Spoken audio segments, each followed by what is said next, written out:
Happy Wednesday, everybody. It is March 4th and around 9 o'clock. It's AB and Matthew. Matthew, how are you? Doing good, AB. I'm happy to do this. Excited. Things are heating up on the trade market. Yes, they are. So that's why the trade deadline awaits. Matthew and I are going to talk about the big deals that have happened so far and just mock trades that will hopefully happen for the Hurricanes. So, Matthew, Hopefully one of them. on February 24th, the Penguins traded Brett Kulak for Sam Girard and a 2020 second round pick from Colorado. Girard has 12 points and averages 17 minutes on ice. He's got 1 year left from a 7-year, $35 million deal, $5 million AAV. Matthew, how does that make the Penguins better at this point? It's a lateral move in terms of their on ice, I think. I like Girard and Kulak are both fine. Obviously, I think the deal's a win for Pittsburgh because it nets them a second rounder. Colorado can't give away their picks fast enough, as we've seen here. They are just chucking them all around to every team that is like, you get a pick, you get our pick, you get a pick. They're like Oprah with these giving away their draft picks. It's kind of ridiculous. It did get them Oprah one reference. That's great. But they are just absolutely so flippant with how they treat their draft capital. It's the exact opposite of kind of what the Hurricanes do. So it's just, but as far as the ice, as far as the swap itself of Girard for Kulak, it's a lateral move on really in terms of the on the ice benefit. But Colorado gets cap relief, and Pittsburgh gets a second round pick for just having to pay shell out some extra cash. They've got the space to do it, so a good move for Pittsburgh. Yeah, and Girard has proven to be a good player. Left-hand shot, offensive side to him.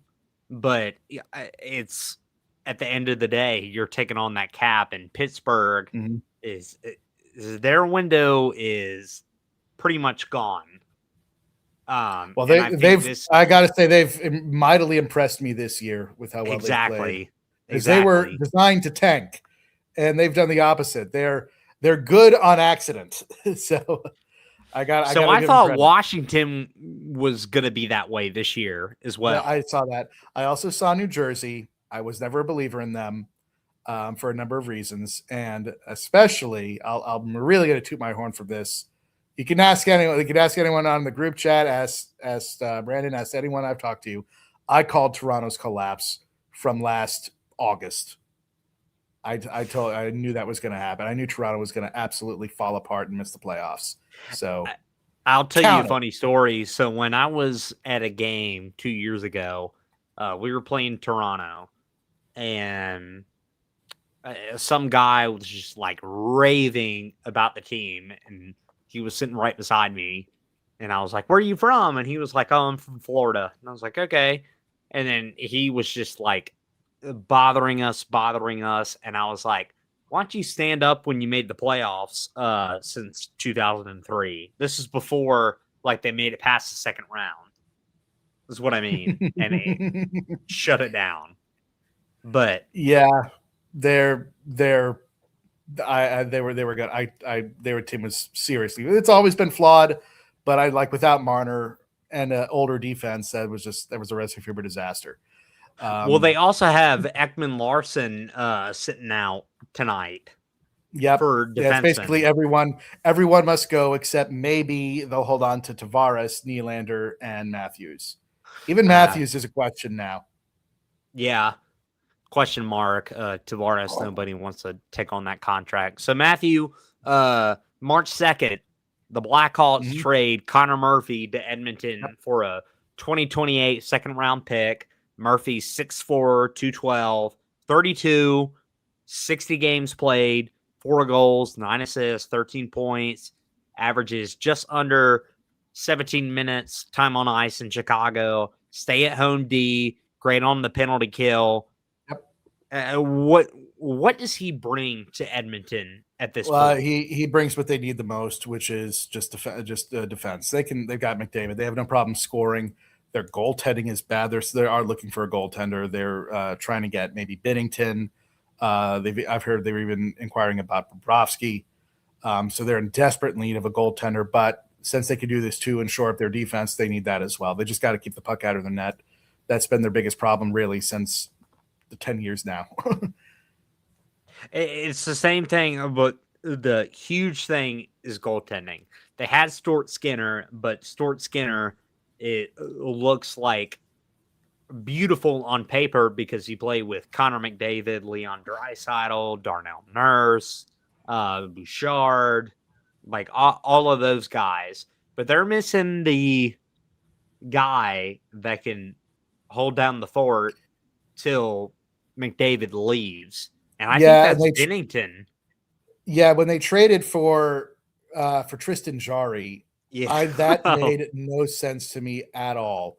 At best, it was going to be a lateral move. They're basically the same kind of goalie, and you're the goaltender guru here. So, as from what I can see, they're basically the same type of goalie, except I think Skinner's a little bit better, and you can see that he's doing actually pretty darn well in Pittsburgh with a semi-competent defense, and whereas Jarry is just a train wreck.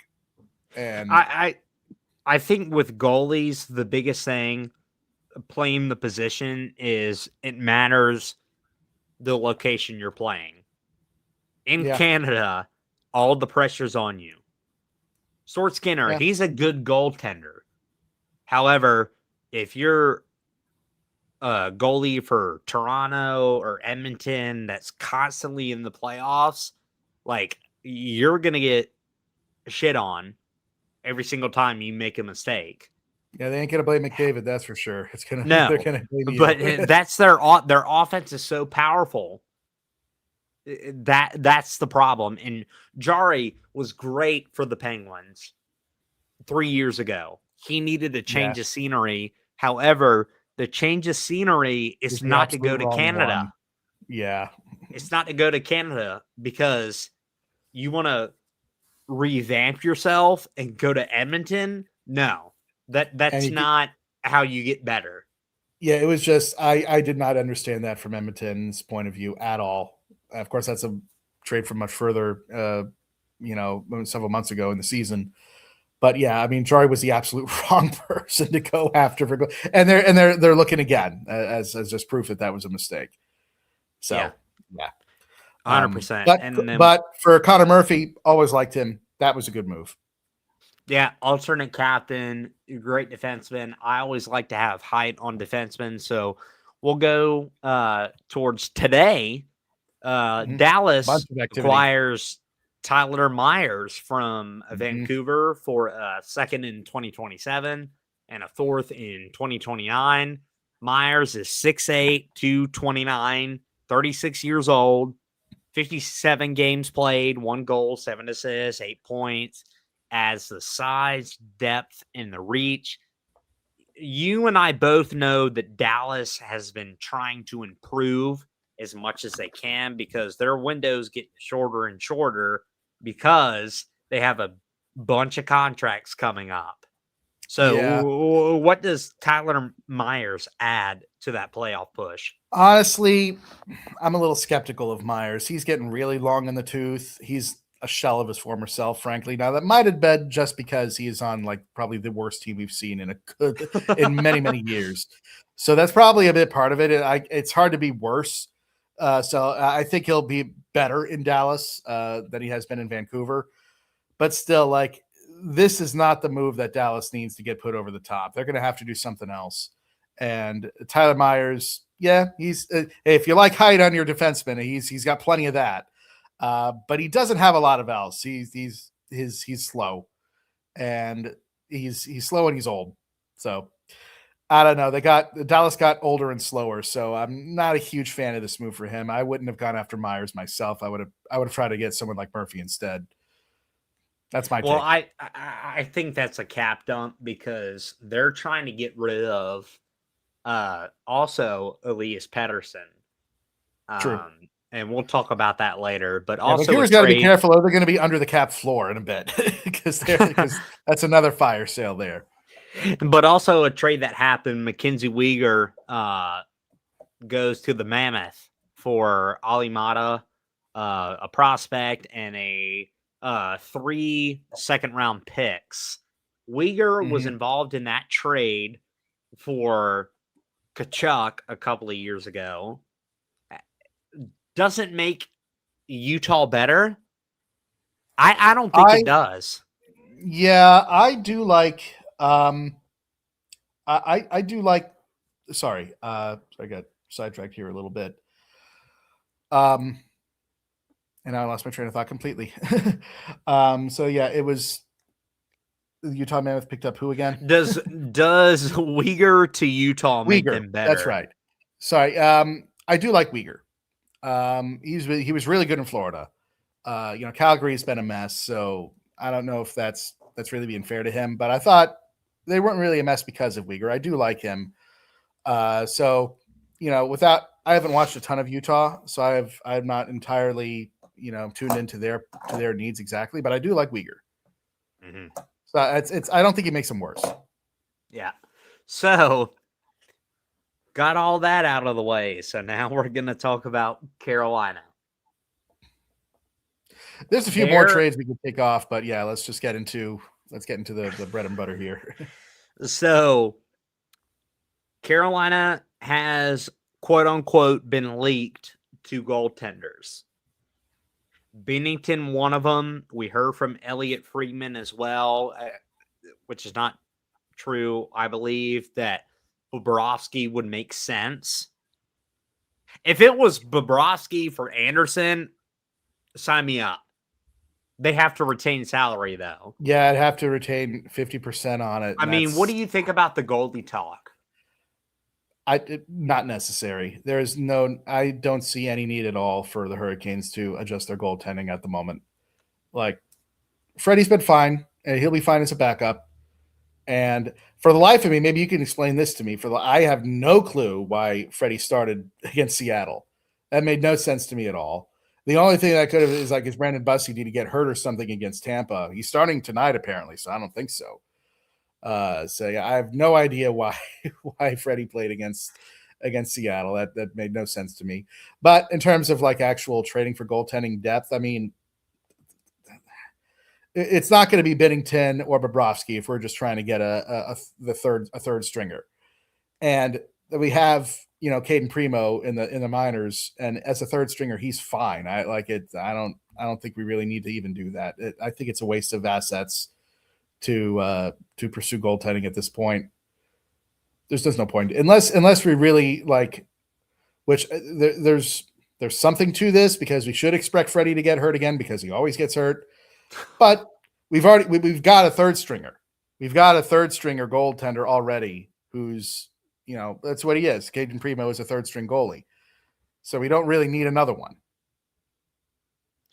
Just for my love of goaltenders, and you asked me this question, why did Freddie start that game event against Vancouver? I have no idea. Seattle last game. Rod values the forecheck and values the 200+ foot game. However, the goaltending is an issue. When we make the playoffs, Freddie will start game 1. You're probably right. I've been thinking that was going to happen, and it's just going to be so irritating. It's the absolute mistake, and he's not the first time that Brendan Moore would have made a mistake with goaltending in the playoffs. Bussi, that's what it is. It's a really it's too reactive. I mean, Bussi wasn't great against Tampa. Freddie was pretty darn good against Detroit, but you got to look at the body of work for the whole thing. I mean, I'm fine with them rotating until the end of the season. And hey, if Bussi falls off a cliff for whatever reason, then okay. But I don't see that happening. And we saw last night against Seattle. I mean, neither goal was the softest goal I've ever seen. But I had to think Bussi would have stopped them both. Yeah, Freddie just has a problem with the 5-hole. That's just what makes me so mad. But I will say this: what I miss about goaltenders, and Brandon's talked to me about this. Unless you have an elite goaltender, I miss the days where your starter would start 3 games in a row, not back to backs, like 3 games with breaks, and then you bring in the backup. Like 55 games, 55 to 60 games. Yeah, but your starter you don't should be do able that to anymore. expect that, but we don't see that anymore. It's very few goalies Oh, that are Rod doing doesn't that. do it. Yeah. It's a seesaw with him. Also, if you follow Kane's Power Play, they on Twitter, they keep up with a lot of stuff here. The 2C is the problem, Matthew. You know that. Sure is. I know that. Everybody knows that. Who do you want? The entire league knows that. Who do you want? Let's go. Let's dive in here. So I've given this a lot of thought. Okay. And I won't bury the lead. I think the one that makes the most sense, the target that makes the most sense, is easily Vincent Trocheck. Mm-hmm. We know him. He knows us. It's Rod likes him. He knows our system. There would be very little adjustment period. He brings some punch. He can do all the. He can put up way more points from the center position than what we're getting now. And he brings some bite. He's feisty. He's an irritant, which is something that we could definitely use. It would correct a major mistake, probably the biggest mistake this organization has made in 10 years, which was letting him go and betting on KK instead. If we had kept Vincent Trocheck and never bothered with KK, we'd have a cup by now. And so that's an Adam Gold quote. John Porcelain. Yeah, I think it's just true. Because it was Trocheck who burned us in the 24. He was one of the reasons why we didn't get past New York. If he was on our team instead, we win that series easily. And I think we could have gotten past Florida too. Yeah, so I think if we had Vincent Trocheck, we'd have already had a cup if we never let him go. So that's a little speculation though, but still, he still makes the most sense for the other reasons. Like we know him, he knows our system, and he's certainly an improvement. And the cost to acquire him, although we would have to pay a division tax, it's nowhere near as bad as I think the other option, the cost of acquisition for the Robert Thomas. Yeah, so let's talk about Thomas as well now. Thomas, I think in the aggregate, is a better player than Vincent Trocheck, of course. He's on a fantastic contract. So is Trocheck. Trocheck's on a pretty good contract too. But Robert Thomas is on a fantastic contract. He basically would be everything that the Hurricanes would want in a center at this point. However, St. Louis and Doug Armstrong, he already overvalues his players. If the reported deal that I think is just pending Parayko to waive his no move clause, supposedly he's being the deal is actually in place for him to go to Buffalo, and it's just waiting for the no movement clause to be waived. Reportedly, he's getting back a first-round pick and Radim Murtka and other pieces as well. And I know this is not a prospect channel, but Radim Murtka is at least as good as going to be at least as good as Parayko, if not better. And he's getting a first round out of it too. It's kind of very, very big overpayment for Parayko.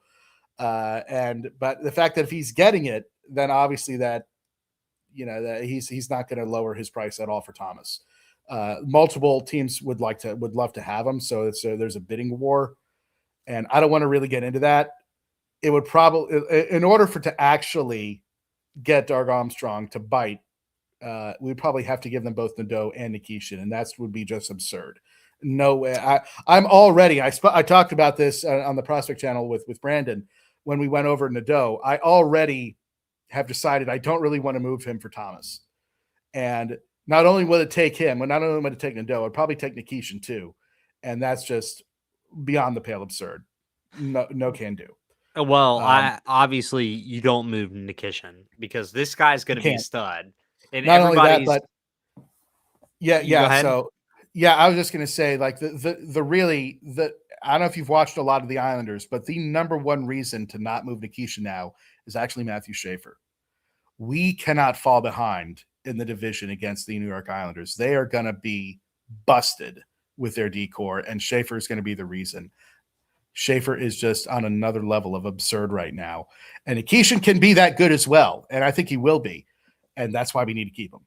We cannot fall behind the New York Islanders defense, because with Schaefer, they're going to be good for a very long time. And what we a have lot got of to hold on to people Nikishin. what a lot of people don't take into credit to is Nikishin was a stud in the KHL. He was a Monster. touted prospect. Monster. Monster. However, MVP of that when league, you go to frankly. the NHL, you don't speak English. That's a totally different story. Like, he's learning English. He's getting better. Yes, he said his last game against the Kraken, that was the He had a worst rough game game. I've ever seen him play. That was rough. However, he's going to get better, and he's going to turn into that monster. And it's going to help too. And I think this is very important for players to have, especially rookies, to have where you're born the same people that speak your language.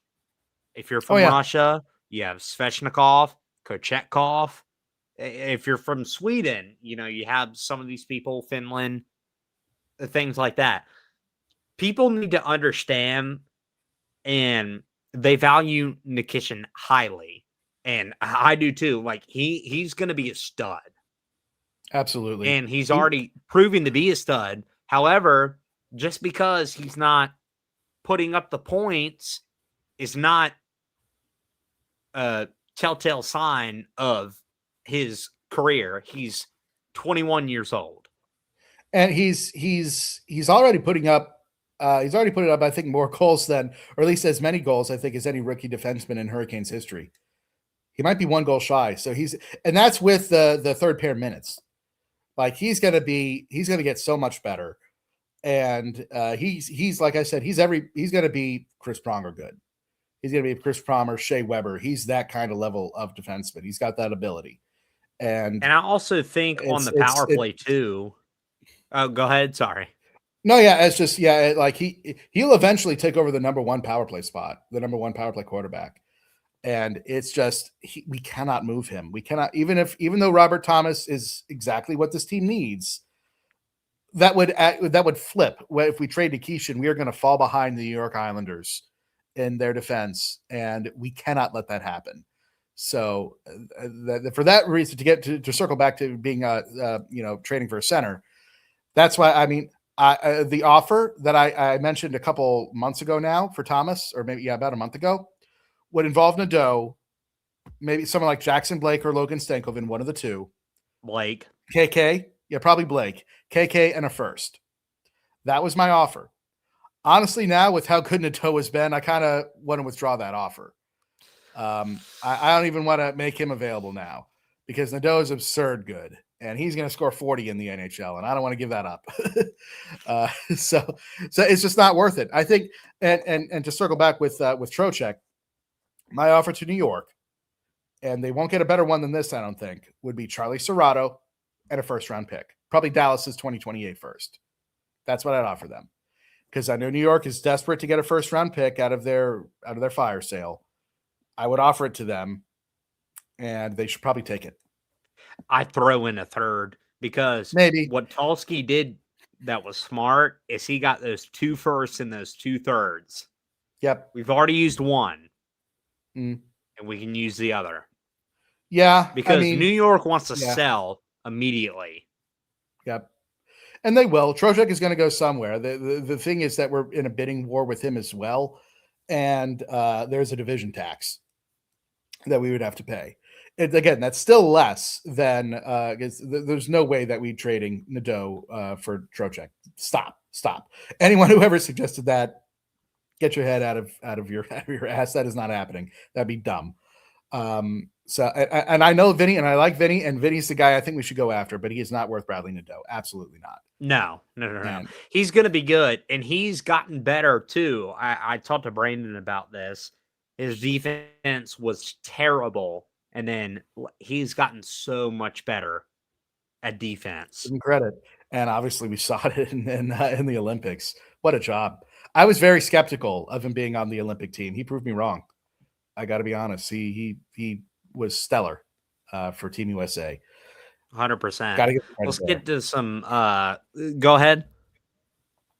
Well, I guess there's some other center targets out there. Obviously, Ryan O'Reilly is one that has come up a lot. I saw that he just got nicked up. I don't know if you saw that too. He took a stick like a. I want a right-handed center.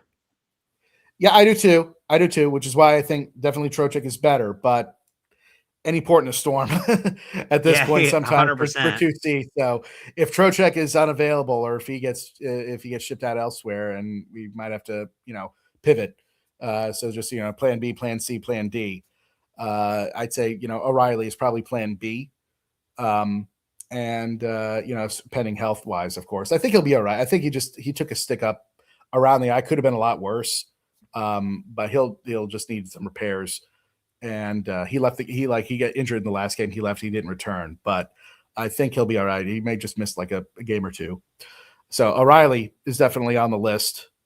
Some people have floated the idea of Shane Wright. I don't think that's smart. I don't think it's smart either. I like him. He's been underwhelming. Of course, people are expecting a lot of offense out of him, and that hasn't really showed up yet. He's definitely solid defensively. He is a right-handed center. But Seattle wants a top 6 forward in return, and there's no point to us doing that. We're not looking to make a hockey trade. See, Seattle wants a hockey trade for Shane Wright. We don't want a hockey deal. We want to spend futures to get help for our playoff run. So I'm not interested in Shane Wright unless Seattle is willing to change what they want, which I don't well, think that's you don't take that gamble on that young guy. He thought he was going to get drafted to Montreal, and that whole thing happened, and he just fell apart. And obviously, those top prospects, some of them fall apart. Like if they have, or they have to really change their game, they can't do it. Yeah, or they have to just really change their game a lot. Like, with the case in point would actually be Lafreniere. He was supposed to be this amazing scorer, and he's very not that. But as a third line depth guy, he's okay. So, yeah, he'll have a career, but it won't be as what you would want from a first overall pick. 100%. So let's go to the comments here. Let's see, Dylan, do we get just one guy or two? Who is your dream? And you think is most realistic? Who do we think is most realistic? Hey, welcome, there Brandon. He is. 1 second, boys. Let me finish getting ready here. I listened to y'all on the way home, so. Sounds all right. good. Anyways, we'll get that out of there. All right. Let's see here. Based on mini offer, do the Canes equivalent mean Serrato a first and an additional player? I mean, I'll give him KK too. I'll throw in KK into the mix there. Please.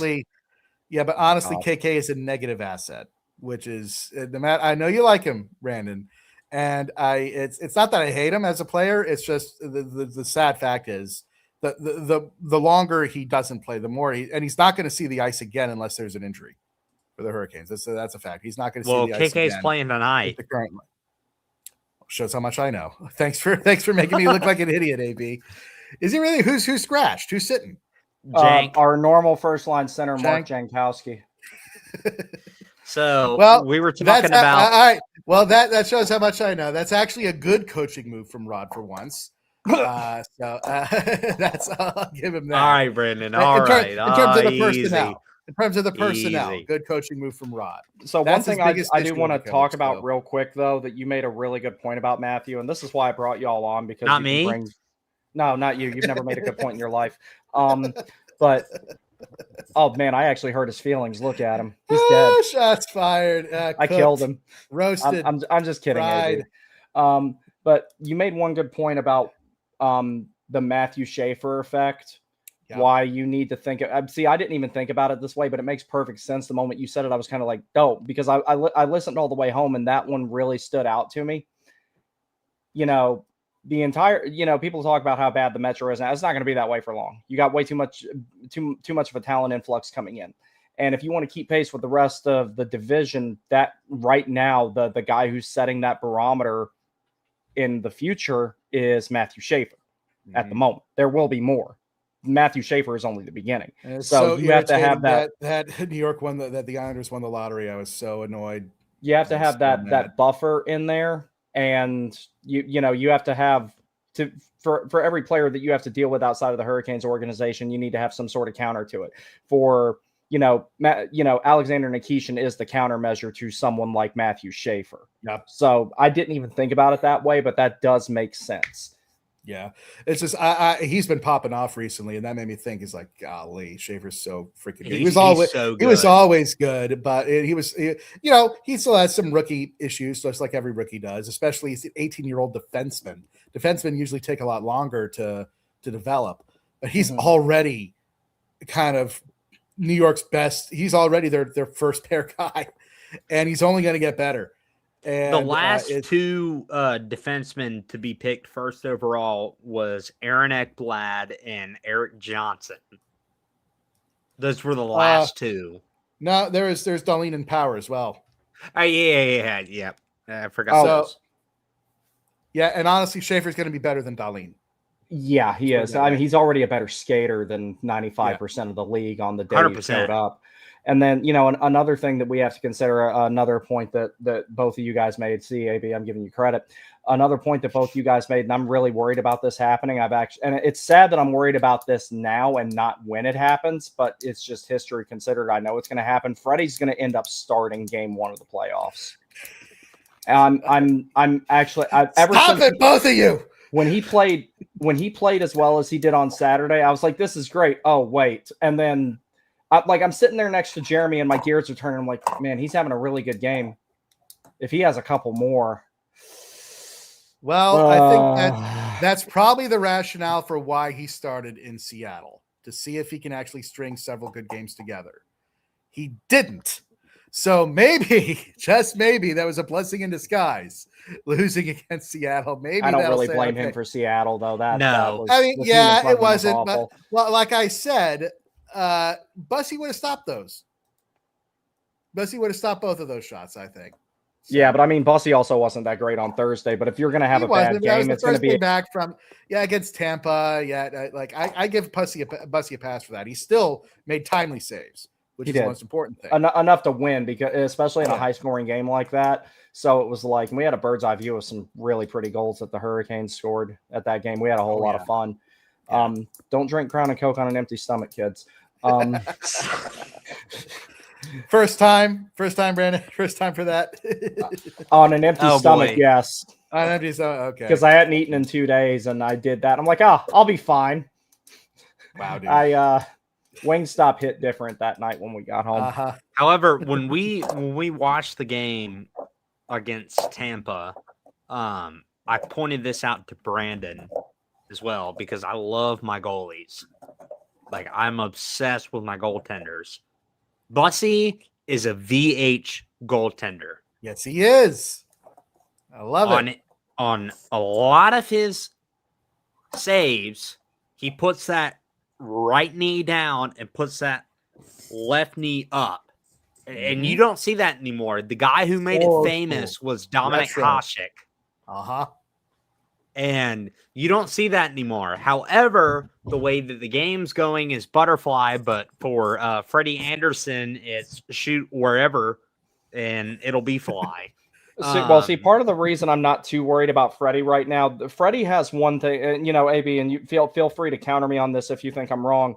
One thing I've always noticed about Freddie, when he's playing really well, he's got this one bellwether thing. He doesn't have a problem sealing the post. When I feel like he's playing through something injury-wise, which he has done plenty of times, a lot of short side goals, he has a hard time sealing the post. He has let in some of the softest. My Chihuahua could have stopped some of the goals that he's let in when he doesn't seal the post. And my Chihuahua is not much bigger than a puck.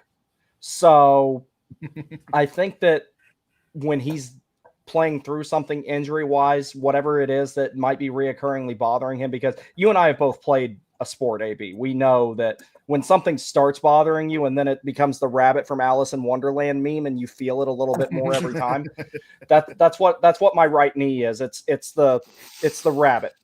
That's why I had to stop. Yeah. See, I'm gonna die probably before I let myself stop. But it's the whole thing about it is that whatever it is that's bothering him kind of messes with him when he goes to seal the post sometimes. I've not seen that out of him lately, so I'm not super worried about him right now. What I am worried about is that he, it's like Carolina, I don't think people understand Carolina's going to have a tougher first round this year than they've had in a while. Because if you think about it, with the wild card race being the way it is, you have 4 possibilities right now. Now, these are going to start to dwindle as we get closer to the end of the season and the points become more scarce. Montreal, Detroit, Buffalo, the Islanders. Those 4 teams are going to take a bite out of Carolina in the first round. I don't think people realize how annoying it's going to be. The most annoying first round series since the 2021 bubble versus Nashville. And Nashville took a huge bite out of Carolina. Yeah. And that's part of the reason when they went to go play Tampa, they didn't have anything left. They were already used up by the time that series was over.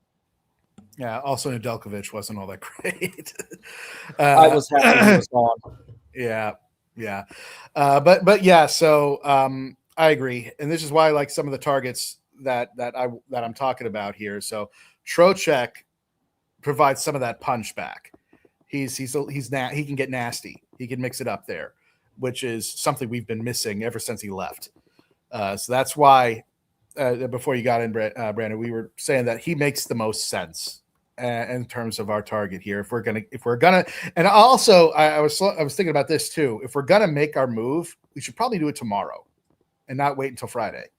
I wish something was going to be done by now. I really Tulski's cooking. He is. The thing is, like, Brandon, be prepared though for like, be prepared be prepared to be disappointed. I'm going to say that here. I think he's definitely involved. I trust Tulski enough that he's not just sitting on his hands, but he's also a big value guy. And if he doesn't feel the cost of acquisition is correct, then he won't do it. And the thing is, we would, in order to get Trocheck, we would have to pay a division tax. And I don't think that Tulski may not be. He just might refuse. So what is the deal with the division tax? Well, you're in the same division. It's like basically, it's like, okay, for example, with Keandre Miller. I mean, Carolina kind of Matthew. Oh, okay. Well, no, go ahead. Go ahead. I'll let him explain it. You hit me with one. I hit you with one. I'm glad this is the first time we've had all 3 of us together doing this. So this is great. Since we announced the Prospects channel, this is the first time all 3 of us have had a chance to get together. You should see me and Brandon in private with Jeremy. This is great. It's worse. That's a little bit something we can't talk about, some of the language and jokes that we make in those situations. So AB, the division tax is for example, I'd say it's add a 3rd round pick. In general, I'd say that's probably what it is. You add a mid-round pick to any deal that would otherwise not have one if it was outside of the division. And this organization, especially unlike the polar opposite of Colorado, we value our picks. Especially the mid-round ones. So I think this is the time, and Trocheck is the guy. Like I said, I think if we had never let him go, we'd have a cup by now. But if Tulski just decided, nope, he's not worth that extra draft pick, then we'll have to go somewhere else. We'll have to pivot somewhere else. And again, the other options, we mentioned Ryan O'Reilly. Charlie Coyle is an option. No. Depending on how Columbus does. You don't like him? All right. No, he's not going to leave. He's an option. I don't see he's right below that threshold of needle mover for me. When you talk Ryan O'Reilly and Jenner and guys like that, okay, that's not my first choice, but I'm not going to complain about it. When you get to Trocheck, that's where I'm like, all right, that moves the needle significantly. Then you get to Thomas, and that's where I say this team wins a cup. But And then there's also an example of in-division tax evasion. You can just tack on Scott Morrow, but we already used that bullet, so we can't get away with it. And I think, honestly, the Rangers might be salty about that. They they might not be inclined to deal with us again. I gave up on that guy in one shift. How did they not see what I saw? Yeah, I mean, and now their fans are doing revisionist history. Oh, he was never the main piece of the trade. It was the draft. Are you sure about that? Are you sure about that? You sure about that? They are saltier than the Dead Sea right now. Like, so, but I also think that, the Rangers may not be inclined to deal with us again after that. So we might even have to pay an extra tax to get them motivated. Well, that's just the thing. It's like that. Damn right, Brandon. When you fleece someone, it tends to leave a sour taste in the mouth of the other GM. Now, I know Drury's dumb enough so that he may not care. So who does care? Yeah, that's true. You know who does care? Who does care, AB? I know. I can't say that. All right. We'll talk about that offline. And then let's talk about the other option that is obviously been a thing for like 2 years now, it feels like, which is EP40, Elias Pettersson. Oh, gosh. Yeah. So, again, pivots. I've already said Trocheck is the most realistic and probably the best fit in terms of acquisition cost, way less than Thomas. You missed it, Brandon, but we were saying that Thomas would probably take both Nadeau and No, I listened to the whole show on the way home. Oh, you did? Okay, yeah. I left work right on time. We can't pay that price. I don't think we can pay that price for Thomas, what it would actually take to get him. So we had the offer. I'd say make an offer for him. And if St. Louis decides to pull the trigger on it, the offer that we discussed a month ago, maybe. Even though I don't really want to give up the deal for him anymore either. I literally just saw it. We do our best to avoid talking about that because that was there were some things said privately that night that I will never repeat, but it was not good.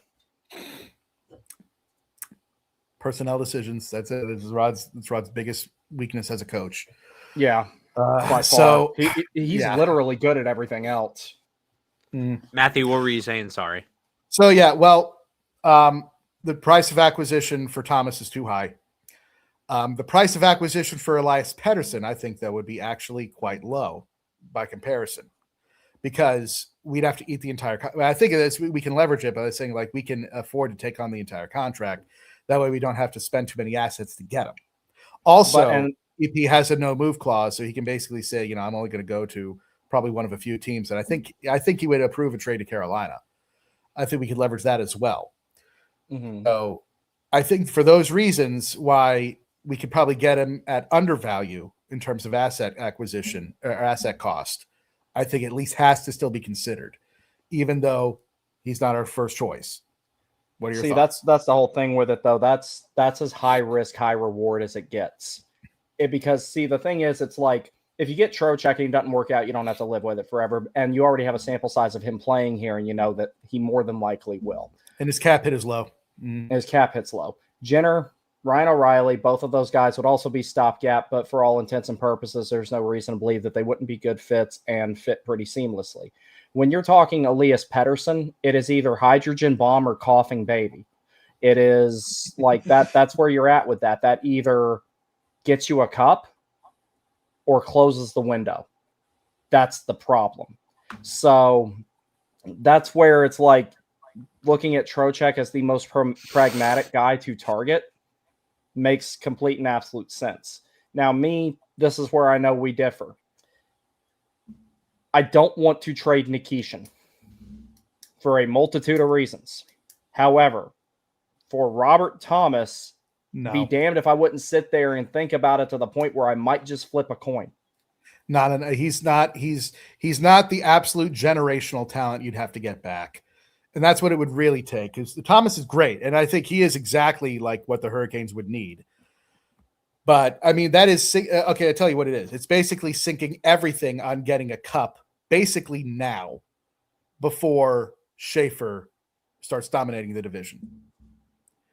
And I think we can get a cup with Trocheck. I think we can. I think we can get a cup with Ryan O'Reilly. I think we can. Yeah, I think he'd be kind of that Dougie Waite, Mark Recchi style acquisition. I think that would good. I think he could help us get there. He's my third overall choice, so yeah, I think he'd do it. I wouldn't Yeah. list anybody that I don't think would get it done. There are ones I prefer over others, but I think he'd get it done. But the thing, to me, the risk of giving up Nikishin for Thomas is too great, because Nikishin is basically, I think he'll be a generational blue line talent on par with Pronger or Weber. 100%. And if we give him up, and it's a crapshoot, something that a bounce just doesn't go our way, we face an incredibly annoying team like Buffalo, or we face Tampa and just can't hold them off. It's gonna be just the absolute worst. And I personally, I don't want to pay that cost for Robert Thomas. Here's my thing. To get him, I don't want to do it. Here's my thing, and then I'll leave you to the rest of the stream. Going back to Pedersen, I've seen so many interviews. I've seen so many takes about it. Pedersen, when he came into the league, had a slow start, and he took off, and then he peaked right at 100 points and was a merchant everywhere when Vancouver made that huge run. After that, he slowed down. And right when he got that huge contract, his production dropped immediately. And I saw a bunch of people say, when a lot of these hockey players get that huge contract, their play drops immediately. And I also saw, we've been linked to Pedersen for multiple years, but I also saw the way that he conducted himself in an interview. Like he was just miserable. I watched him play, and I watched him play Monday, and he was just ready to go. So I think a change of scenery to Carolina would help him. However, I'm not taking that 11.5 unless you trade Kotkaniemi, Nystrom, and a pick. That I think is probably the right deal. KK, Nystrom, and a mid-round pick, maybe second. I'd try to offer another pick instead of Nystrom, because we're doing them a favor taking on that contract if we do it under any circumstances. They're going to want something. It would probably be either Nystrom or Legault. It'd be one of those two. I don't know, man. Yeah, that would be, I think, the deal that would probably get it over the line. And so if we strike out on Trocheck, the price for Thomas is too high. Nashville decides they want to keep O'Reilly and make their push. So the list of allies grows thin. The list. So I could see it happening, and I wouldn't be too broken up about it. It is obviously the contract is a massive risk, but Logan Stankoven, as much as I love the guy, he ain't it. And he's a right winger. He is a right winger, and if we go into the playoffs with him as at center, as at least, I'll say this: I think I wouldn't mind maybe keeping Stankoven at center for a little bit longer if he's bumped down a bit and has Taylor Hall and maybe Eric Robinson. You put him at the right wing. That's where he dominated. Well, it's where he dominated, but at the same time, though, considering this organization's history of being very thin at the center position, if you have someone to put in between Aho and Stankoven on the depth chart, and then you let Stankoven with better matchups continue to develop that skill set and see what you can get out, because putting him back on the wing at any point is not going to be a problem. It's not like he's going to play center for so long he's going to forget to play wing. There's very few players who are like that. I think that if you put him in a position where he's, like you said, with Hall and Robinson, and you make that your third line, even though we don't number the lines, which is, that trope is old and I'm so tired of hearing it.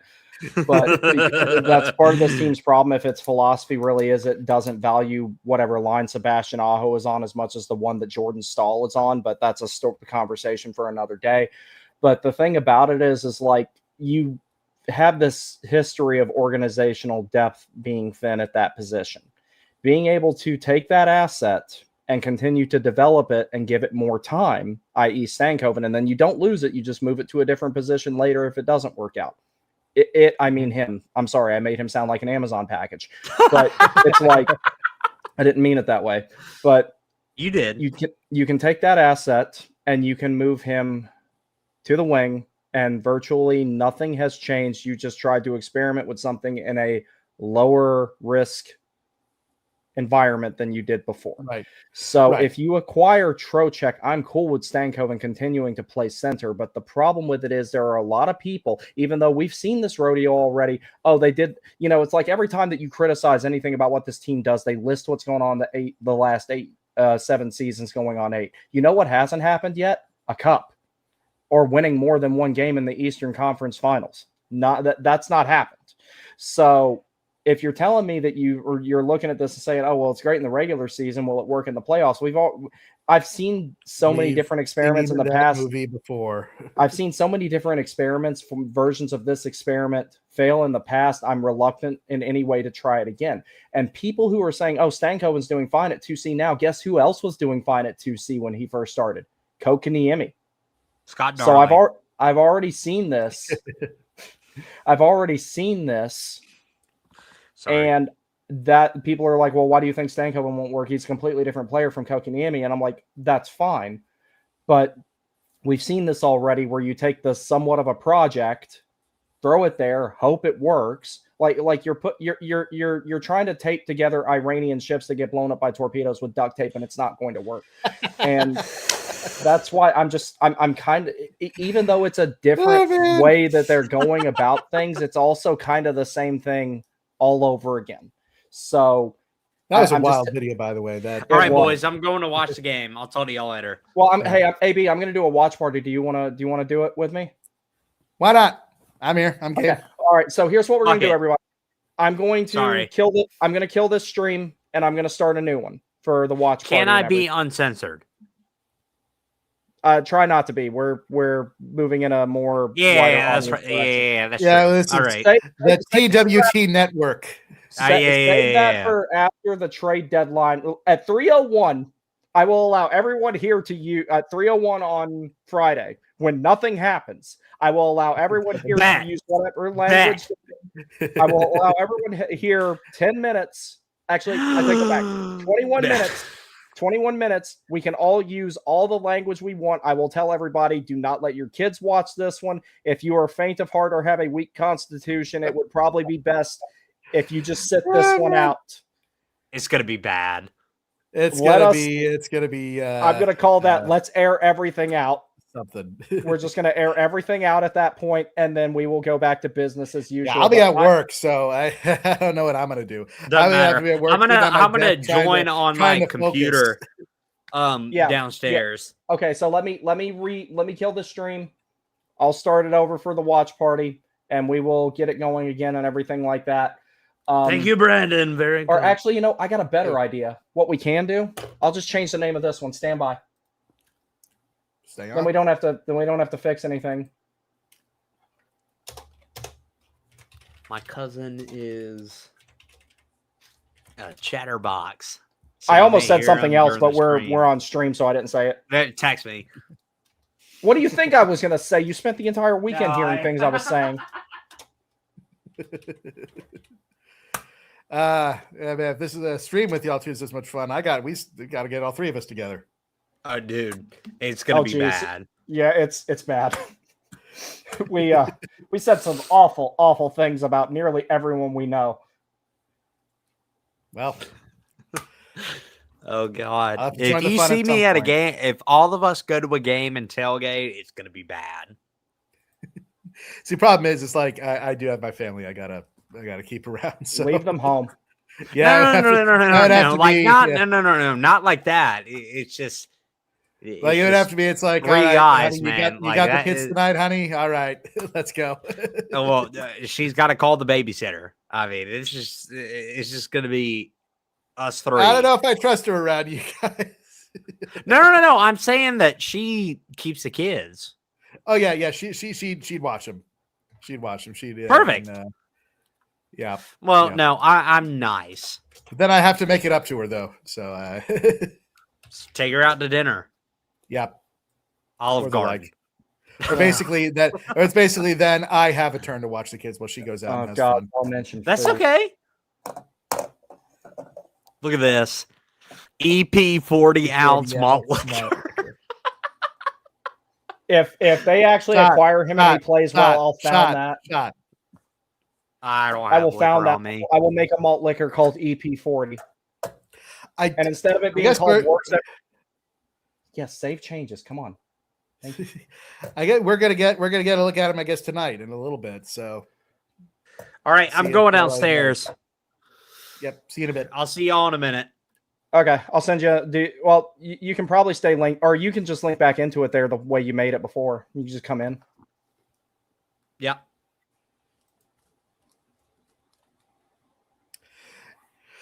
So, okay. Yeah, So while we're free of that heathenism, known as Alan.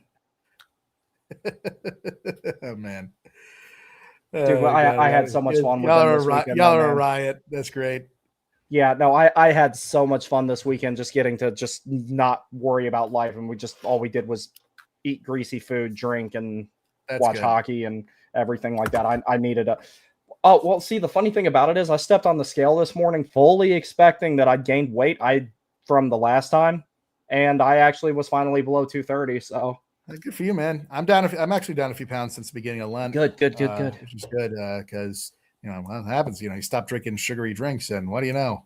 Yeah, these have been really helpful for me. Just sparkling waters and stuff. Seltzer, yeah. Seltzer's been really good for me. So, and it's like if I did try to have a soda now, I think I would die because I haven't had one in so long. I think I would just fall over and be done. So, yep. All right. So, Dylan, that is actually incorrect. A trade can happen during the game. A famous example of that would be Matt Duchene left the ice mid-game one time because he was traded when he was playing for Colorado. Wow. Yep. No, that can happen. Crazy. That absolutely can. It's not very often that it does, but it does happen. It's late enough so that I don't think that'll happen tonight. But I mean, if it's Elias Pettersson though, it's like I mean, it's so funny. Oh my goodness, watching like switch jerseys in the middle of the day. Him and KK just trade sweaters in the middle of the game. Coconut Pettersson. It's so freaking funny. Oh my god, they got to do just for all the memes and all the hilarity. They got to do that. That'd be the best thing ever. I would most cooperation between the Finns and the Swedes since the Finns were allowed to finally have their independence. That would be the funniest thing I've ever seen. It would. That would be. It's just perfect. It's like in a pickup game where it's really unbalanced, and you have one of the guys that's really good switch with the other team. It's like, hey, come here.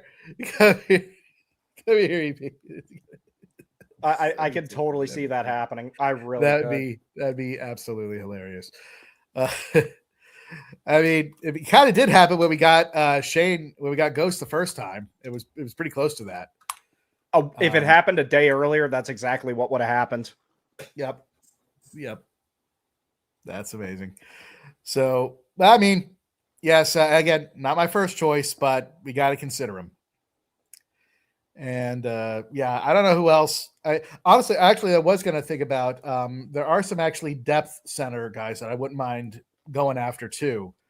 It wouldn't really solve our problem, but it would be, I think, a better option than Jankowski, and KK is basically got to go. Evan Rodriguez. I heard his name's been out there. He's available. Yeah. So he's someone I would like. He also provides a bit of a punch. He's a bit of an asshole. So I would mind that, especially over Jankowski. AJ Greer. Another one. Is he? He's not center, is he?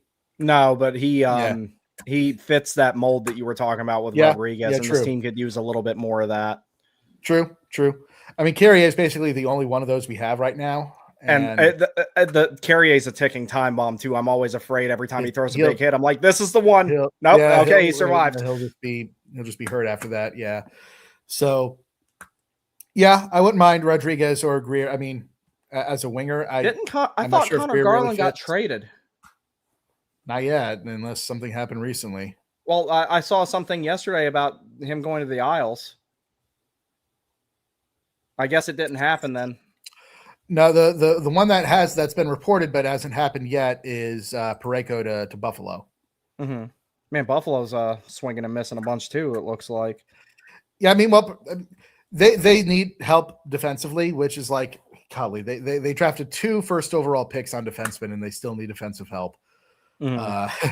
But Parayko is fine for them. It's just, I think, paying Radim Murtka and a first round pick and then something else. They're giving up Murtka too. That's what I've heard. That's what's being reported. Bro, it's Murtka, come on. Murtka and a first and then some for Parayko. I don't think people realize how good Radim Murtka is going to be. He's going to be decent. I can say he's be at least as good as Parayko, if not better. I think he'll be a little bit better than him. Yeah, probably. And he's obviously 20 years younger. So, yeah, usable asset. This is where, I mean, like, obviously Kekalainen is a better GM than Kevyn Adams, but Kekalainen still, he left Columbus for a reason. See, I think that's what really kickstarted Buffalo, is like there was that complacency there with them. And then when they, sent the message that no one is safe after Adams got fired, and they were basically a bunch of, it's like if you've ever been in a work environment where everyone is, they're really good employees, but they're kind of burned out. And they're just kind of withdrawn from it. And then a new boss comes in and says, hey, you like to eat, right? And then that's kind of what happened with it. It's not like he didn't really walk in there and change much of anything. He just said, all right, do your job or else. Buffalo always had it. They were just cursed. And the curse was Kevyn Adams. I seriously, I think he was working for us. I really do. He might have been. We're paying him under the table in pesos to destroy the Sabres, which I gladly would. Where's that GoFundMe at? I'll throw some in. If he was there for just a little bit longer, Thompson would be on our team. That was he didn't finish his mission. Yeah, that's true. What an Olympics he had. He was great. God, he was amazing in the Olympics. Yeah. 1835 and 7. Oh my God. That is awful. That just doesn't seem like a real record, but it is. That's like almost like that's what Vancouver's one of the worst teams we've seen in like a good 5 years. Yeah. And watch us lose tonight. Yeah, of course, because that's how it works. Yeah, that's how it worked. You already lost. This road trip was going to be brutal from the start anyway. This road trip was we're entering the hard part of the schedule now. So like people thinking that, that this is going to be a difficult road trip. It always was. It's a good thing they stacked as much hay as they did, because it's about to get worse. Like March is going to suck a lot. Yeah. All the road games, all the back-to-backs. That's why we're going to need Bussy to do a good job. Yeah. We're going to need him to keep it up. Do a good enough job to keep your job in the playoffs, like make it to where it's not a discussion and it's not an option. Yeah. Because if we've seen enough with Rod's coaching that he's looking for a reason probably to put Anderson back in for the playoffs. Yeah. Honestly, you know what? In addition to making me look really dumb, I think the reason why we maybe have KK in the lineup tonight is actually to showcase him to Vancouver. That's another thing I was thinking about. That's so awkward. It's funny, but it's really awkward. It's like they're both be like, hey, so we're going to see if we want to swap you. You hope you play well and see if we want to do that. Well, see that, and I'm hoping if it's like, I would imagine on KK's no trade list, the 7 of the teams are the 7 Canadian teams are on it. The thing about it is, though, when compared to Toronto, Ottawa, and Montreal, Vancouver's media doesn't seem to be nearly as brutal as the other, like the markets in the East. The Western, like same thing for Winnipeg and to a lesser extent Calgary. They seem to not be nearly as just mean-spirited as it's like it's like every single reporter for Toronto and Montreal and places like that, they're all Luc DeCock. They're just pessimistic, hateful, and mean about everything. And I'm like, Come on, man. I mean, it's like, one of this is going to sound really stupid, but one of the biggest motivating factors for me to get in shape was this channel. And I'm not talking about my appearance. I'm talking about the fact I'm criticizing professional athletes. I should at least be able to fit into my clothes. So that's part of the reason why I did it, because I know that, like, I lay it on a little thick sometimes, with the whole send them to other countries that are not very fun to live in. Deportation. Yeah. And it's like, I actually got a DM about that once. People were like, hey, did you actually want to send, X player to China? I'm like, no, it's a joke. Golly, people can't. I was like, well, that's almost as bad as the joke about how different all the different team logo mascots will kill you. Yeah, and I ratioed that guy so hard. I ratioed him and the Nashville Predators. Golly. Ratioing the Predators was fun. That is classic. But speaking of media being just harsh for no good reason, what has happened? And I guess we'll bring this up because what the hell? It's a watch party now. Canada is doing everything they can to make sure they have no American players anymore on any of their NHL teams. Maybe that's what they want. And so that's fine. We'll take him. I'll take Austin Matthews. I'll take Tkachuk. I'm good with that. And actually, shout out to Katie, a good friend of the show, who actually first turned me on. Is like, what if? I'd say the chance of this actually happening is probably between 0 and 1%. It's not actually 0, but it's still very, very low. And it would probably be in the offseason if it ever would happen. But she was like, Nadeau, Nikishin, 3 firsts for Austin Matthews. Okay, that's tempting. I was like, is Matthews someone we would partner with Nikishin for? Thomas, no. Can we also guarantee that he won't get stuck playing with Hall and Martinook, though? Probably not. We give that much. That's where I start having my reluctancy about trades like that. That's where I start having my reluctancy with trades like that is actually, you know what? I'm going to remove the banner here because there we go. But it's like that's where I start having my reluctancy with trades like that, because I'm kind of like, we've seen Martinook get stuck with Aho at times, and it's like, yeah, it's just to revitalize the lineup, but you start doing that stuff with Austin Matthews. If he were to be a Hurricane, then it's kind of like, okay, buddy, what are we doing? Like that's where I'm worried about it. It's like, honestly though, like with who he plays with in Toronto, that still might be an improvement. Like with how dysfunctional they are right now. You missed it a little bit, AB, but the trade proposal, and this is someone like, would you consider parting with Nikishin over? So the proposal was Nadeau, Nikishin, 3 first rounders for Austin Matthews. Yes. Yep. You'd make that deal tomorrow? Yep. You would? Okay. Yep. Need a center. All right. We do need a center. He's left-handed. He's not right-handed. Well, I don't think it much matters when you're that damn good. See, here's another thing with like people being obsessed with the handedness of a center. It's not 1990. Hey. Yeah, and I'm telling you again why this is not a big deal. People are so obsessed with the handedness of a center now, and take 2 things in consideration. One, it's not the same 4 guys taking faceoffs the entire game like it used to be. You have your wingers taking them depending on what side of the ice it's on. 2, you get to choose the dot off of icings and on the power play. Yeah. There's a lot less situations that demand a specific handedness of a center at this point. So some of the better face-off guys in the league, if you're looking at a low volume taking but high percentage type of person type of player, is a winger in a lot of cases. Yeah. They just take face-off specifically on that side of the ice because they're right-handed or left-handed. It's not a big deal anymore. It's like someone like Trocheck is good enough that it really doesn't matter. Like to me, like the handedness of the center, it's not really a face-offs. I would prefer, like all the other things being equal, I would prefer a right-handed center, but not necessarily just because of face-offs. It's more like because of the shooting options it gives you, where you can actually give the opposing team a different look. Yeah, that's a good point. But here's one other thing I also do want to point out with that when it comes to face-off. People are so obsessed with that, and you and I have talked about this before. Like when we were sitting here doing a watch party that one time, there's a lot of times where you and I look at a face-off and we go, okay, who won that? Well, it's anybody's guess, for one thing. And two, again, it's not 1996.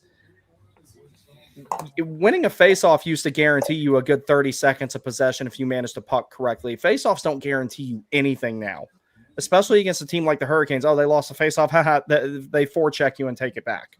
So it's like, why even like it's just people are so obsessed with it to the point where they try to like justify whether they acquire a player or not if it's 47% instead of 51 or something. And I think that's just short-sighted. So how ahead I think I was watching you react there, AB. Are you I just saw the 1933 to go, a penalty drawn. Penalty on Vancouver. Well, I'm a little bit behind you, but I want to highlight something that Tripp said with Bussy. He said he has that same calmness that Cam Ward had during that 2006 season, and I'm like, that's bold. That's really bold to say, like, about a rookie goaltender. With how good. I can honestly, like, I don't know if y'all remember this, but Cam Ward's game on Game 3 in Montreal, and the Canes are down 2-0. That was actually probably, even to this day, with I think in terms of the NHL, that was the best goaltending performance I've ever seen. The only rivaled only by Connor Hellebuck in the Olympics, frankly. As far as in Hurricanes history, that was the best goaltending performance by a Hurricanes goalie in the playoffs ever, by far. And the sad thing about it is, if someone said name a close second, I can't. I really can't. I've seen some great goaltending performances out of some of the Canes. Yeah, if we're talking about having a hole in your glove. Shut up. AB, shut your mouth. Well, what made me really dislike Scott Darling was the next year when he's like, hey, I showed up to camp in shape this time. I bought a house. I've got a dog now. My wife moved here. I'm going to be great. And then I wish him all the best in life, but I did not like him as a player after that. I'd like to pretend he just doesn't exist. That's basically what I tell myself. And, another good reason to get a center is, like, I would prefer Jordan Stahl's minutes not be eaten up by the power play. Also true. And, it's like I thought that this experiment was only supposed to last until Aho was not blowing it on faceoffs again. Andrei Svechnikov. You must be ahead of me a little bit. 1843. 1-0. Oh, there it is. Yeah, okay. Yeah, I'm a little bit ahead of you. Or I'm a little bit behind you, I mean. Did I spoil it for you, AB, or no? That I AB, can pause it. I can pause it. What's your timestamp, AB? What's your timestamp? Hey, I texted you. I just puck drop just happened. When should I replay of Svechnikov's goal right now? Okay. Here's the second one. All right. Tell me when play resumes. Okay. Play resumed. Okay. I saw your text, AB. Play resumes. Okay, you're only like a second behind us. We're good here. Yeah, that's like 4. Great play that was. We'll try it again at the next stoppage. The offside? Yeah, they're offside. Yeah. Okay, hold up. I'm almost to the next stoppage. 18-15 right now and running. Okay. Yeah, I'm 18-10 right now, yeah. Yeah, I gotta figure this out because on the app, it for me, because I don't have direct TV, app's always behind cable and satellite stream, a little bit. Mm-hmm. Let's see where I am now. I'm on 1748. So you're ahead of us. Yeah. Yeah, but you're like 5 seconds ahead of me. Yeah, next stoppage of play, AB. Just hit pause. No. Please. Okay.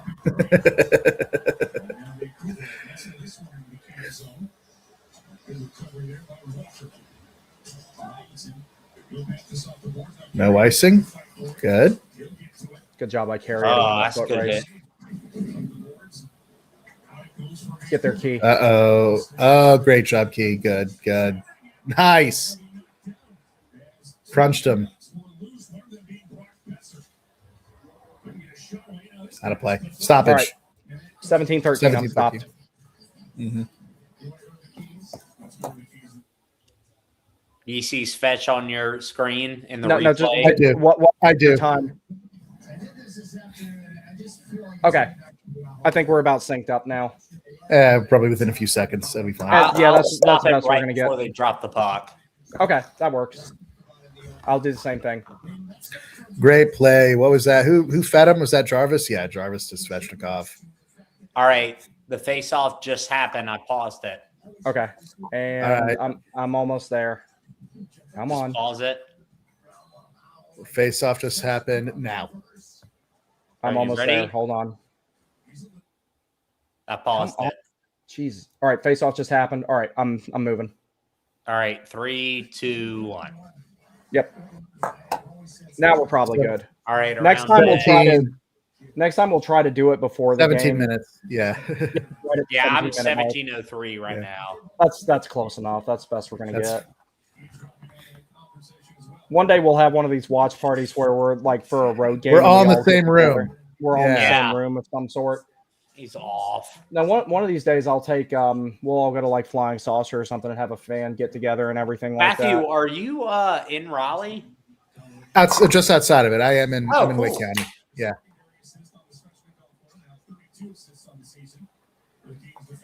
All right, Nikishin, have a better game than you did. Yeah, he really did. He That was a rough- due for a bad one though. that was a rough game in Seattle. Yeah. Morgan Riley will start for him in the playoffs. I swear to God, if that happens, I'm. Who? I Who? would be Hang on a GM. second, AB. Who? Riley? Yeah, who said that? Who said that we would swap Just Nikishin knowing- for Riley? Rod? It's just a meme at the moment. Ah. Close. Ah!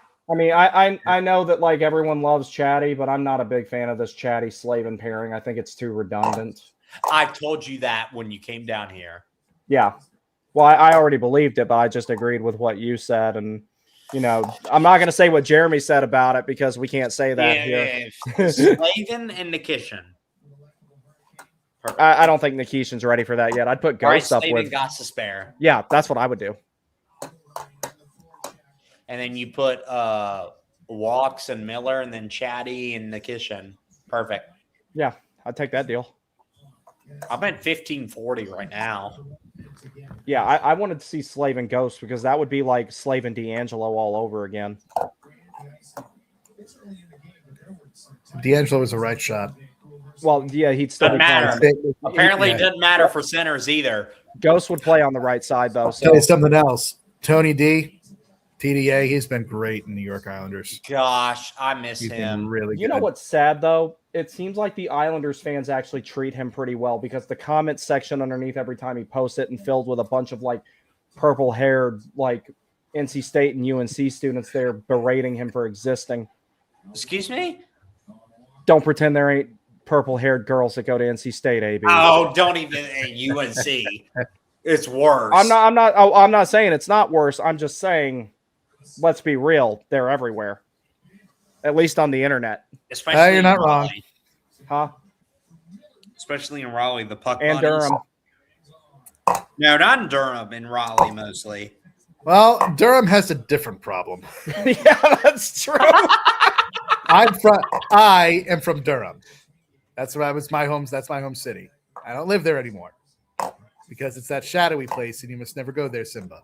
Hey, I get it. I learned that right when I was born. I Yep. forgot Rossi's on there now.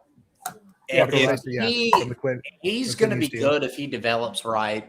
With Vancouver, he's not going to, but Well, I mean, Bulliam's a good player too. I really like Bulliam. I actually thought the Quinn Houston. I actually thought that was a pretty fair For in both terms of the- sides, yeah. It I At least, think- at least in Depends. terms of the assets. I didn't hate it. I actually didn't hate it. For Now, Vancouver. when it comes to like the only way you make a trade like that happen, that's about the only way that it would happen. I think it will ultimately work out for both sides because it's like what people don't understand is like Quinn's going to be the face of the Minnesota Wild, and that's why I think he's going to re-sign there because Yeah. Minnesota is the biggest hockey market that there is in the continental United States, but it's not the Yeah. biggest NHL market because there's so many different ways to consume the game there because there's so many juniors teams, there's so many collegiate teams. Mhm. Like the Minnesota Wild are in a big hockey market, but they're not that big. They're in a On terrible their own. state. Well, yeah, I don't we know. that. I think Quinn Hughes really wants to play with Jack.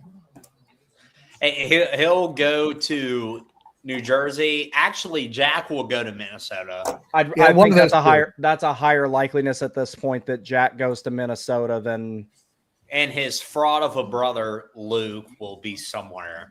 he'll be in the KHL. Just what a waste of a pick.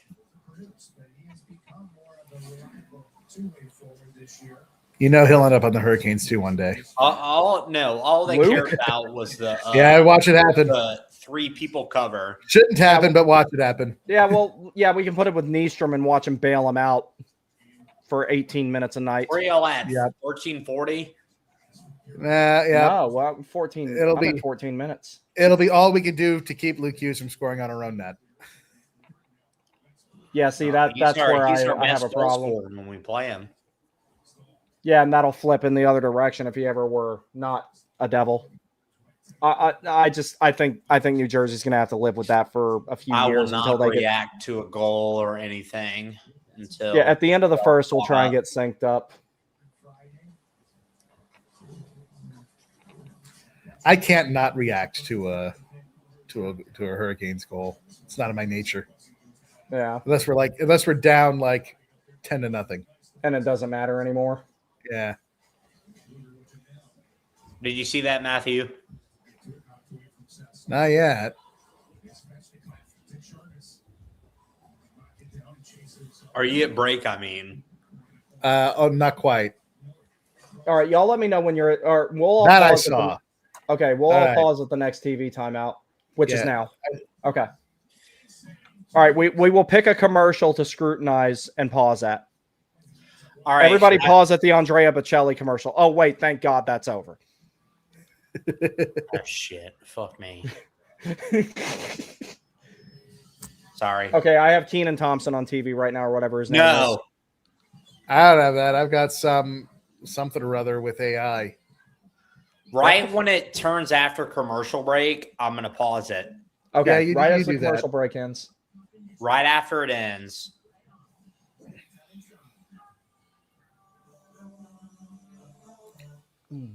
Like right after Mike speeds. I'm literally pausing it.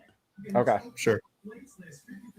Yeah, that was a great chance by Aho right there, though. Yeah, Right, 100%. that was a great shot. A good. Lankinen's a good goalie. I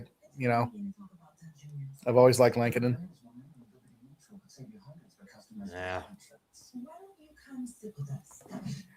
He played for Minnesota for a little bit, didn't he? Nashville, I thought. Nashville. Nashville, then he went to Chicago and then Vancouver, if I Chicago, remember yeah. correctly. I thought he was in San Jose. I don't remember him being in San Jose. Maybe he No. was. I think it was Lehkonen that was there. Kari Lehkonen? Boy, that's a name I haven't heard in a good long while. All right, pause Who's- it. Pause. Okay. All right, so here's what I see on my screen. I see Svech, Jordo, about half of Aho. The score is 1-0, 12:59 Yes. underneath. Okay. Yes. I Are am we all Do you there? see that? Now I am now. Okay. Yeah, I see You all want to three play of it them. now? So, ready? On three. Three, One, two. 2, 3. Okay. All right. Three, If it yes. doesn't stay together here, then the matrix is glitching and we're just gonna have to then deal that's with it. fine. Yeah. Well, There's that replay. That's a cross Yeah, great. check. mhm. That's still a good shot there. Now, one other thing that I do want to clarify, in the event that the Hurricanes do trade for Elias Pettersson, I hope they're very careful to press the right button in the NHL Central Registry and not get the other one accidentally. That's funny. Let's just be careful here. Don't Roblox it too hard. First Citizens Bank. That's why I'm not sold on Stankoven playing center. That he got mogged there. It's like it's too much of that. Like defensively, he's fine. He's in a good position. His hockey IQ, possession is awareness a problem. Is great. Well, he's not used to playing center, and he's like, "Oh, Roddy's giving me tips." I'm like, "No, dude, you're 5'8". Like, relax. Well, I was going to say, how much longer are we going to give this experiment? But see, that's what I'm saying, though. That's exactly why I don't. A problem. Oh, good turnover. Go. Nice try. I like that was a nice move. See, Lankinen's not bad. Well, yeah, they have to deal with Thatcher Demko, who's hurt 24/7. That's true. When was the last time Thatcher Demko put 10 games together without getting killed? Never. Probably before I was born, and he wasn't born either. But yeah, so that's my whole thing with because that happens enough in the regular season as it is in the playoffs, especially as it gets later. That's only going to happen more. If Demko, man, if he was healthy, he would be like a Vezina goaltender. He's definitely that good. Terrible turnover. Yeah, so with Stankoven, his size isn't a problem when he's on the wing. No. And when he and he shoots the puck. Go. That was a good move. I hate that he didn't finish on that, but that was a damn good move. And did you see the hit? He just cried. Absolutely. Aho just got tied up. Did y'all see that? Yeah. Walker came up with it, though. Yeah. Aho behind the net. All right. So we're same distance. We're good. Yeah. We're within a second. That may be that's a penalty. Yeah. Any icing? They won't call it. I was looking to see if the orange peel was up, but it wasn't. No. Well, see, you're not going to believe me when I say this about the two games that I was at this past weekend. I think they were both pretty well officiated. Well, I was at one. Yeah, they were fine. They were fine. You didn't even watch any of the other one on TV because you probably felt too bad, I'd imagine. The Seattle game, I stopped watching after a bit. Oh, no. AB had to leave leave the game early on Saturday because he wasn't feeling I was doing my Olympic stream, which got taken down. Why? Because my Canadian friend forgot that he's good. He's actually good. He's a good guy. He is. Like him. I like him. Take it down. It got taken down because he decided to actually use the Olympic overtime game footage. Oh, and that's a no-no. Apparently, they've eased up on that now that it's over. Oh, shit. Oh, no. We're good. Oh, boy. That was blocked. Good block. Bussy's cuts are nuts, man. He's an incredible skater. He's an incredible skater. That's his one of his. Obviously, he's enormous, but he's such a good skating goalie. He's one of the best skating. His edge work is nuts. Yeah. Even if it's not even on the goal, I mean, he gets to the position so quick.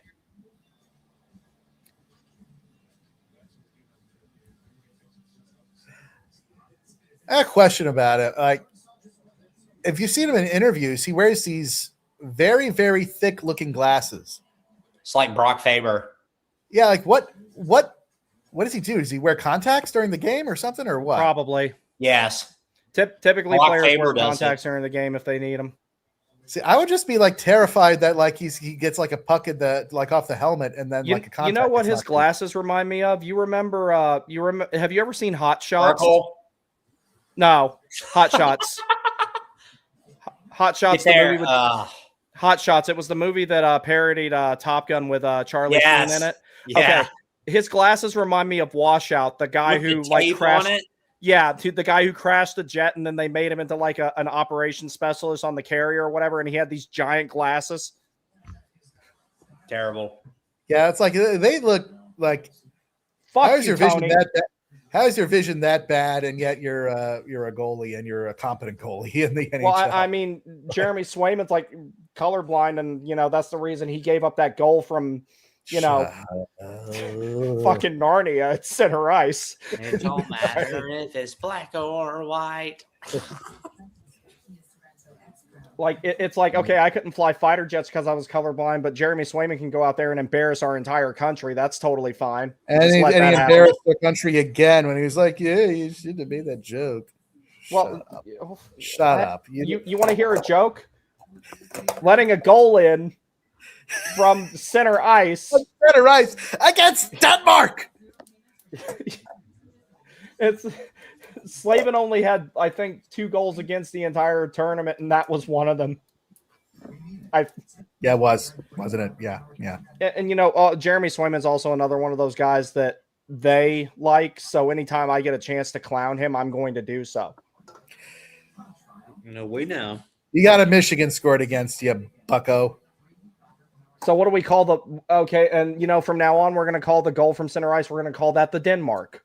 Or the Denmark. Actually, no, we'll call it the Danish because it's round like a Danish is. Yeah. So that's what we'll call that nice from now on. Big fat Danish. That's so you have the Svechnikov and you have the Danish now. The Svechnikov is like, okay, bad luck. You weren't expecting it. The Danish, well, you got served a pastry, buddy. Enjoy eating it. Yeah, honestly, I mean, with both him, he did actually log some ice time, but like Ottinger logged no ice time throughout the entire. Which I don't understand, but yeah, he probably should. He should have gotten at least some. But how do you feel about that? He logs no ice time and gets a medal. That pisses me off. He's so much better than Swayman. That's funny. That's props to the production team for that. Oh, I thought you meant my take. I was like, no, this right here. This is funny. They're literally trolling. I was about to say, excuse me. They're literally trolling us. They're like, oh, they want another center. Well, that's funny. I get well done. They're literally laughing at us Trip, right now. Trip, we can drop you off in Edmonton.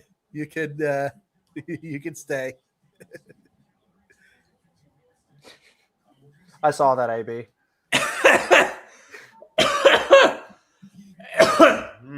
But speaking of Pedersen, though, it's not going to happen until the offseason. I still think he's going to LA. Patterson? Yeah. No. Yeah, yes. I don't think that EP will wave to LA. I do, because his wife used to do fashion stuff, and they need to replace Kopitar. Oh, fashion stuff, isn't it? It's always freaking fashion stuff. What are they doing? And oh my goodness, she's like a model or something, and I could see them going to LA because of that. And then, like I said, they need to replace Kopitar, so that's one of the closest things you're going to get to it. Goodness! Oh no, he's okay. Was that Besser? No, who was that? Guys, thank Coven's so short. He is my His height. visor is so out, way out of his helmet. That's how I wore mine. Well, all the way forward. That's the way I like having mine. All right, Bussy, that's a good play. Not like a Chekhov. Bussy makes me nervous as hell handling the puck, though. Had to do that though.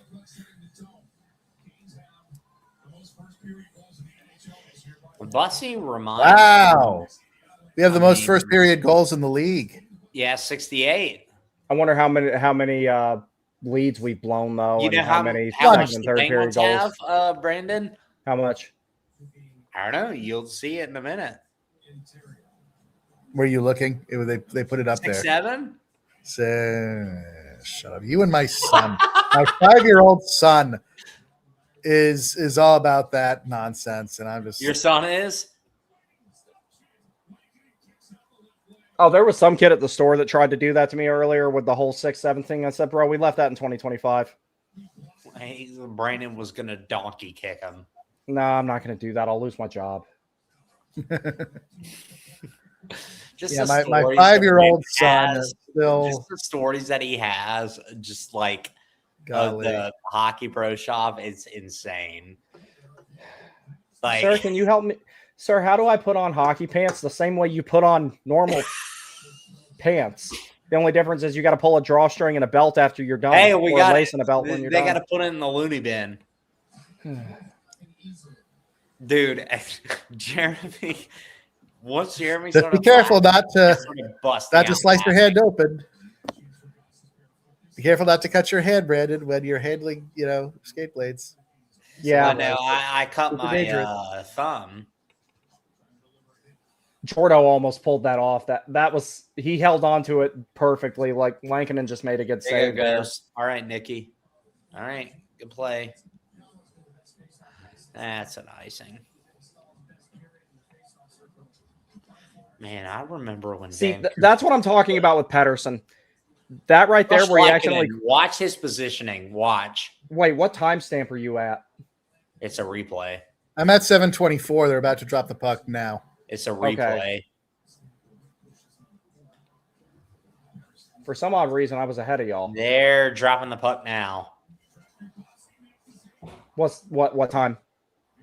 7:17. They have it in their zone. Oh wow, I'm ahead of you. Okay, no, I'm good now. It must be some differentiation with the commercials and when the feed starts again. You're probably that's probably it. I'm at 6:55 right now. No, he didn't go. Well, see, that's one of the things I'm saying about Pettersson. He looked really good that shift. It's like when he tries, he can be a. That's the thing, though. It's just it's like one shift. It's either feast or famine with him, though. It's like he either is playing really well or he's not. So famine in Vancouver. So yeah, well, I'm talking about shift to shift. It's feast or famine with him, as in how hard he's actually. What are you at? I saw the dump in at 6:34. Yeah, that's where I'm at. I'm ahead of you guys. Then you must have cable. Yeah. Well, it's Roku. I use just Roku. Oh, but are you getting like the? It's direct TV. That's what I'm saying. Yeah, you're not going through. You're not going through the FanDuel app, so yeah, your commercials are a little bit shorter. Are you using my thing, Brandon? I assume. No, I'm using mine. Oh, really? Yeah, I've been using mine. Actually, ever since I moved back down here, it was easy to do that. Get there. Vancouver is making a somewhat respectable push, but that's Lankinen is just like goes heavy into the crease, like just doesn't challenge at all. He's pretty deep. Yeah, he's definitely more to play the just angle. Look how he's not out at all. It's going to cost him.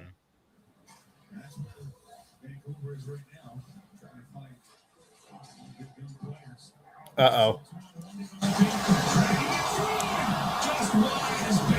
God, that's loud. Let's see. See, this is what I'm saying Turn about that down, Matthew. This is what I'm saying about that Slavin and Chatfield pair. When he stepped up in the neutral zone there, any player who was a little bit more offensively get up ice minded, Chatfield. Matthew, I heard like Chatfield, everything. It was like other than other than he did. Okay, I could turn my feed down a bit. Did you see what? He baited. He was Beaver tapping behind him to try to get him to pass it back. You see that? That was Jesus. It's just jet lag, man. I don't know what's going on with that. We caved him in. We caved him in for the first. We caved him in for the first. Settle it. Oh my God, Chatty. Jesus. See, that's what I'm saying. If Slavin's with a more offensively minded partner, they're not parallel with each other in that situation. That other guy's at least up at the blue line. This is too redundant of a pair. I don't know why they keep doing it. I just went to break. Okay. Yeah. You know what? I'm hungry. I don't care. I'm not finishing a 3-day fast. I'm getting my fucking beaver nuggets. Fuck this shit. I'll be right back. So, did you see that? You see that play? I didn't see who it was, but on that 2-on-1, it was our guy was beaver tapping behind him. Did you see him do that? Like to try to get him to pass it back? That was. I haven't seen that in a while. That was really funny. Like, to see it. Might as well see if it works. That's really funny.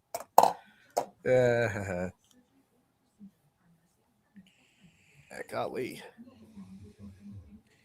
I feel like they're playing good so far. It's just that a travel hangover. Yeah, there's that. I mean, they honestly they were absolutely Vancouver looked incompetent the first 12 minutes, which they are. They we were all over them. They've had a respectable pushback. So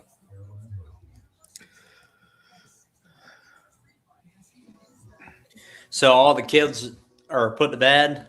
yeah, oh yeah, There you go. they were in bed hours ago. Good. I have not eaten any. They're dinner. young, aren't they? Yeah, 5 and 3. Shit. There you go.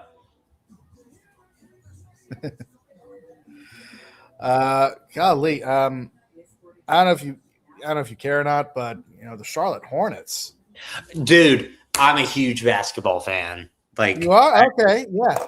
like I've usually I couldn't give two shits about the NBA, but I gotta admit they're fun to watch, and I'm an NC State everything fan.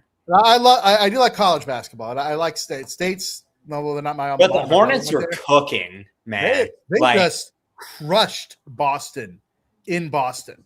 Did they just win? 118-89. Really? They crushed them in Boston. I'll tell you what, Concanipple. He is golly, is he? He's gonna be he's gonna be the next Steph Curry. He is not dribbling wise, but shooting wise. Me a lot he's of every bit as Klay good, Thompson. if not better. Yeah. I mean, that. That is something else. I gotta I said, I haven't really. I sat down and actually watched an NBA game for the first time in 10 years, against the Pacers, against the Hornets against the Pacers, and now we're going to the box. Well, you gotta pause it. Mickey. All right, I'll pause. And then, what did you pause at? 357. And that's where I'm at. Just play it. Yeah. I'm at 357 as well. So just play it. Interference. Sasha, what'd you do, bro? Kitchen, damn it, Nikki. Well, that okay, that's a penalty. That's totally a penalty. That helps my fantasy. Good hit though. It was. Yeah. A little. The puck wasn't there. Got to let him go. Is what it is. All right. That was a really dumb penalty. I'm sorry. Pedersen, feeble. We clear. Pedersen is just so checked out. That's the thing. It's I think most of the team is. I think most of Vancouver is checked out. No, especially Pedersen. He's just so used to the rumors. DeBrusque is also checked out. He wants to leave. Martinook should have won that board battle, man. Are you kidding me?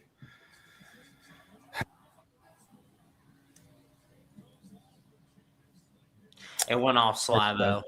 Yeah. I don't think Bussy could do anything.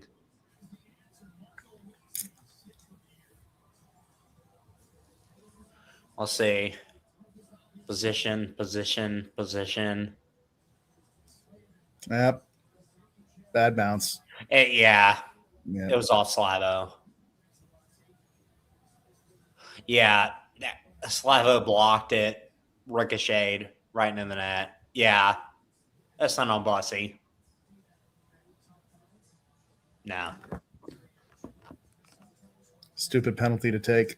Really, really stupid penalty to take. That's not on Bussy. It's just that's not on Bussy. It's the penalty never can't do that.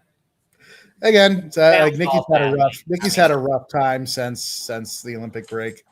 Since Bussy made a great play. It's just should have been cleared. Should have been cleared earlier than that too. Should have been cleared a lot earlier. Go. Wasn't on Bussy there. It's just Slavin made the great play and just bad bounce. True, but I don't blame it on Slavin or Bussy. Oh, there was a misclear. We won. Good stop. We won that the initial face off. Golly.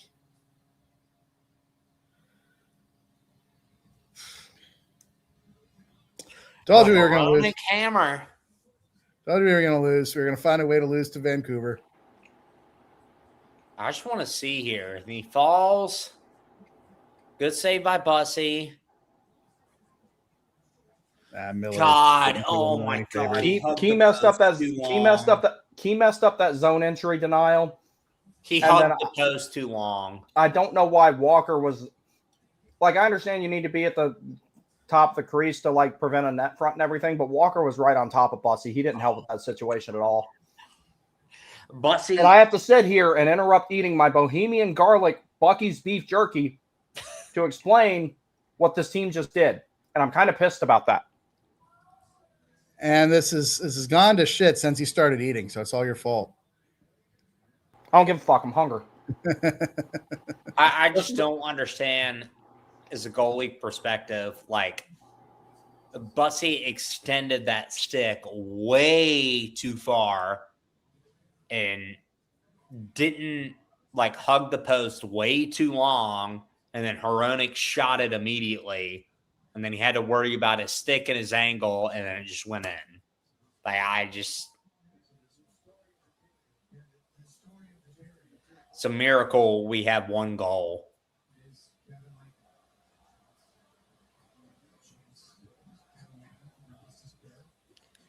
Lincoln's good. Lincoln's a good goalie. To Adam Gold today. If Vancouver loses, they're out of the playoffs. Yeah. And when he said that, I knew we were going to lose. Yep. When he said that, I was like, yep, we will. That's not happening. Oh my God. Who are you? Chatfield, what are you doing? Go. What are you doing, Chatfield?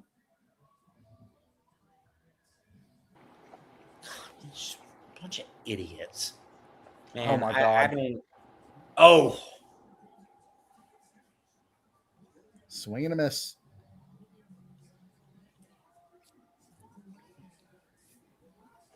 They make Lehkonen look like just this hero. I know. Lehkonen is a good goalie, but he is. But like, we're making him really good right now. Well, we do that a lot. We do a lot of that. Like, honestly, I wouldn't mind if this team. I wouldn't mind this team getting embarrassed a little bit so that they'll finally take Ehlers off the damn stall line. I'm tired of seeing that. That's true, and that pisses me off. I'm so sick of this team going unconventionally against the grain on everything just because it works for a little while. Put Blake on the third line. Hall, Stankoven, Ehlers. Well, the problem is it's like, well, not necessarily because Rod sees Jordan Staal and Jordan Martinook as two of his top sixers. That's the problem. Even though there's no four lines allegedly, but. Well, yeah, they won't play as much. Like, they'll start the game out, but if Blake's on their line, they won't play.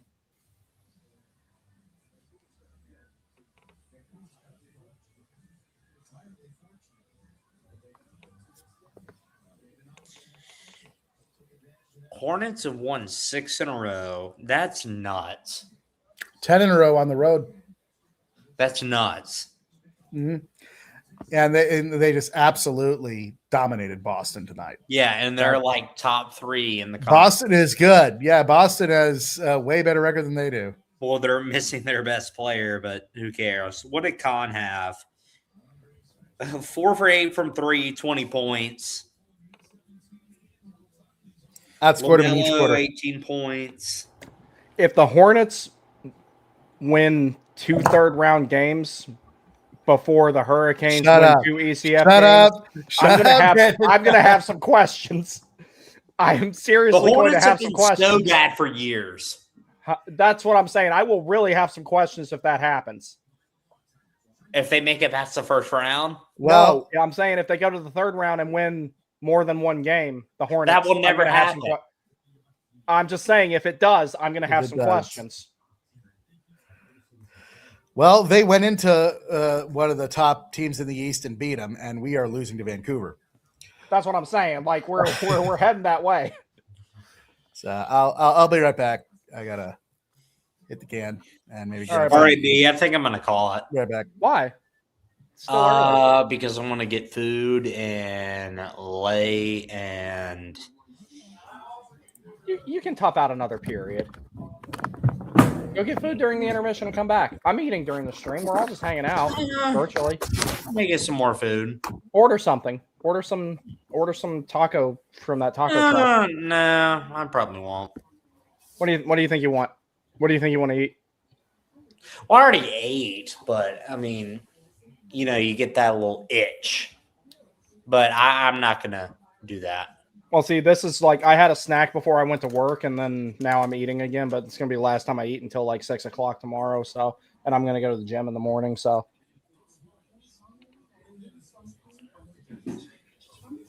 be damned if I'm not gonna fight through the war zone known as Buc-ee's and not enjoy what I came out of there with. Buc-ee's? Buc-ee's is a war zone, dude. It really is. The last time I went to Buc-ee's, it was nuts.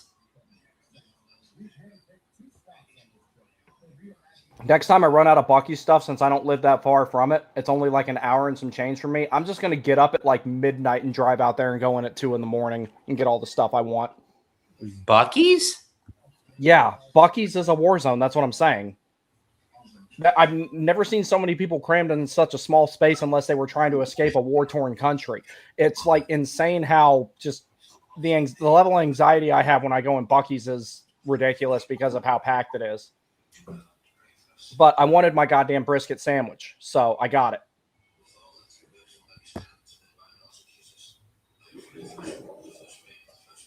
All right. I'm going to go to the bathroom. Be right back.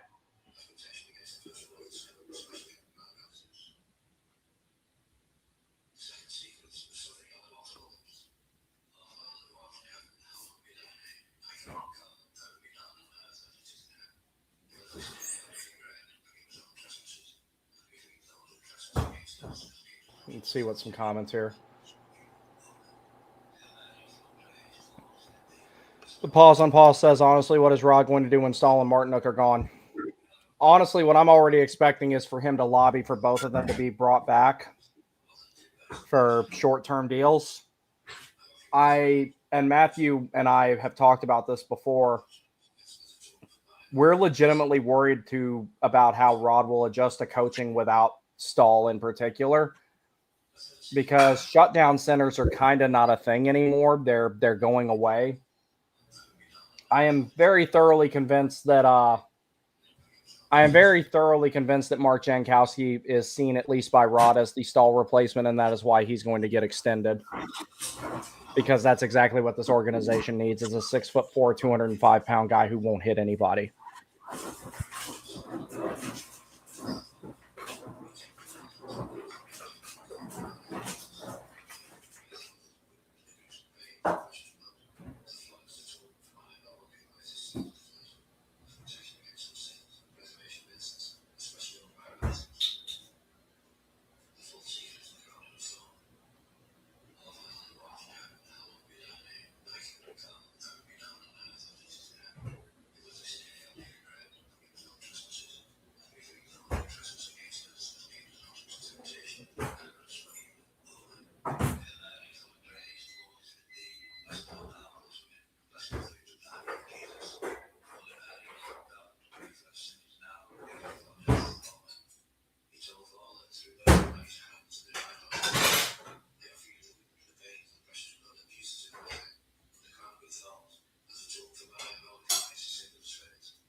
Reese, I wish he could just go ahead and do that now and turn the clock back for both of them. I mean, Jordo's playing fine, but Martinook's playing through some sort of injury, man. He's not his normal self, that's for sure.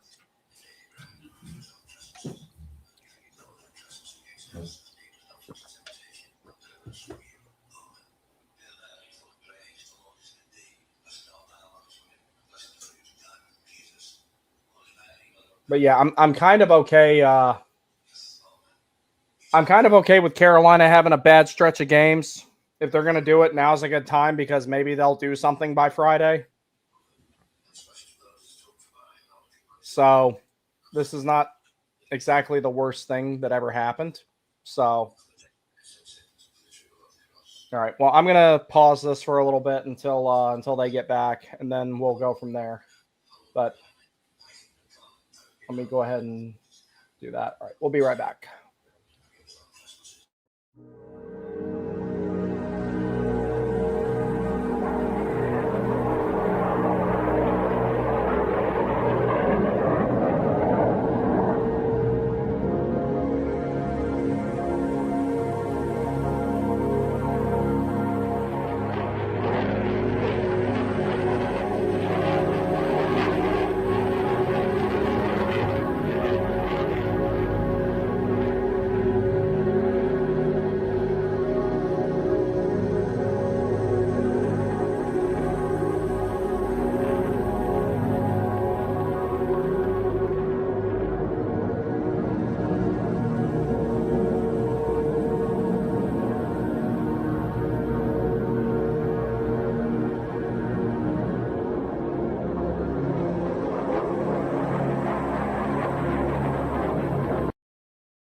Okay, AB should be back with us here in a moment.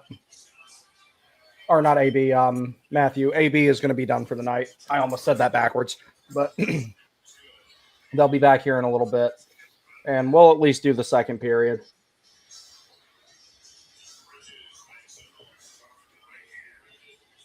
And then also for Saturday's game, I should be able to do landfall hour at least. Damage report will probably have to wait though because I have to work on Sunday. So let's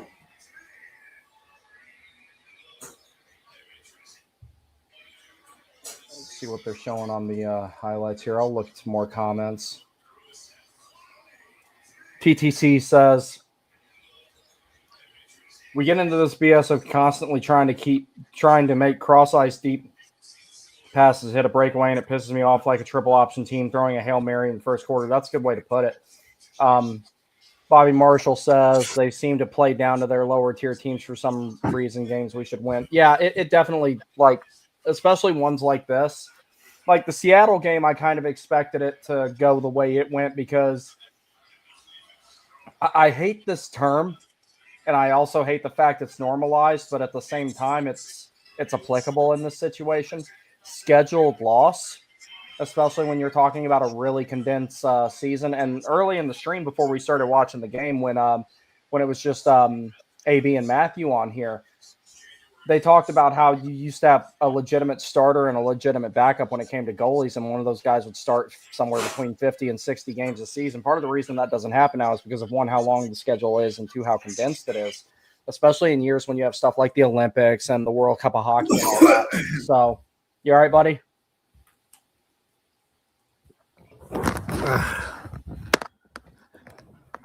All righty, coming back in. All righty. AB's done for the night. He couldn't take the heat anymore. He said all the jokes were hurting his feelings, and he wanted to go lay under his bed and cry. I bet that's exactly what he did. Yeah, that's exactly what he did. But yeah, so it's like there used to be a time where there were 50. A goalie would start 55 games a season, and that wasn't a regular. That was something that ever since I'd say even before the lockout, that was slowly starting to go away. But after the lockout, it really became it was kind of like when two-line pass was removed. It set the inevitability for the type of hockey we have today. When the schedule started getting longer and more condensed and the level of play picked up a whole lot, that's when having a legitimate starter and a backup goalie got numbered, because goalies have to do a lot more work than they used to. Because, it's like you have the New Jersey Devils of the 90s and the early 2000s. Yeah, Brodeur was great, but like he also didn't face a ton of shots a lot of times because guys like Scott Stevens and company were contributing to the neutral zone trap. And that's why every game ended 2-1, 1-0 back then in the dead puck era and what was left of it in the early 2000s. And the dead puck era he also killed all of his opponents. He did that too. Yeah, he did with extreme precision. Yeah. He definitely did that. But, when you have stuff like that, it's just that's just kind of like was an inevitability of the game, to where teams were going to have to start really using two goalies. Now, I did see something once, and I wasn't around for this, obviously. Apparently, backup goalies getting used in the playoffs was actually pretty big in the 80s and the early 90s, especially if it looked like a series. They used to schedule back-to-back games in the playoffs. They don't do that. Yeah, anymore. They don't do that anymore. So they had to do it then. Yeah, I think they should. I think that should be part of the test. Hey, as part of the test of this tournament, is that your goaltending depth should be tested. If you want to stick with the same going back, you can. But I'm in favor of it because it would force teams to have to consider. It's like, all right, considering how long the season. Considering how long the season takes, I'm not opposed to that. It's like, I remember even like me and my dad talked about it one time. I don't know if you can still hear me because my thing's cut out. You can still hear you, but you did your picture. Okay. Froze. We've encountered a problem loading your video. What the fuck? Hold on. Well, you fix that. I'll comment on Bobby Marshall. What said? Yeah, you're absolutely right. Yeah, we've been playing down to our competition against Seattle and now here against Vancouver. It's frustrating. It's hockey, so things happen. But it still is frustrating that we can't we should be dominating this game. And for a large part, we did dominate the game, but we're losing. What are you going to do?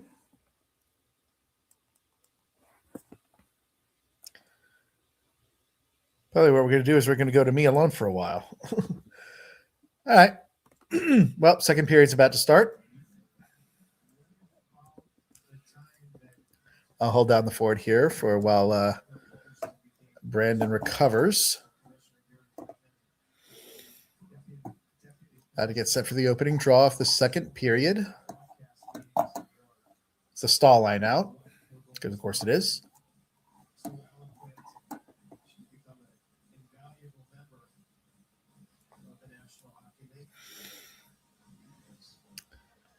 And the referees are playing around in the ice.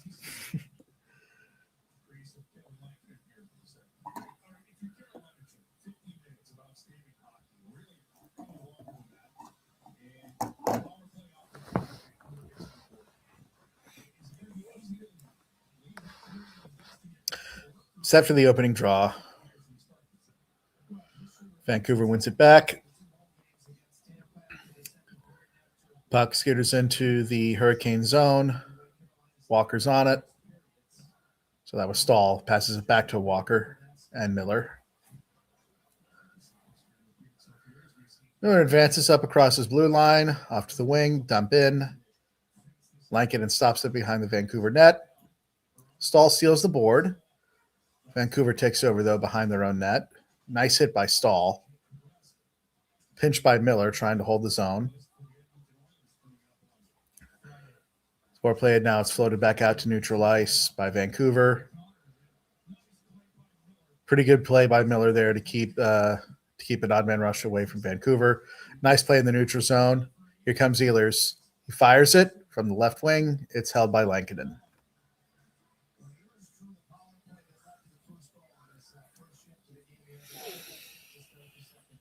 Lankinen with the glove save, and he holds on. Have you saw that the money line still has the Hurricanes as favored to win the game when they're losing? That's funny. That's really funny. All right, face off. One back by Vancouver again. They try to advance it, and it's held in by Carolina. Back behind the net. Nice little move there. Svechnikov with the puck. He tries to cut to the middle of the ice, which was a mistake. The puck steers all the way back down in the Hurricanes' end. Now puck back in neutral zone. Vancouver on it. He's checked. And here comes Jarvis with the puck in the Vancouver zone. Lets his backhand go. Again, Hurricanes are pressing along the boards, trying to hold the zone. They do for the moment, but then it's pushed out back to neutral zone. And Vancouver will dump the puck down to Bussey and make a change.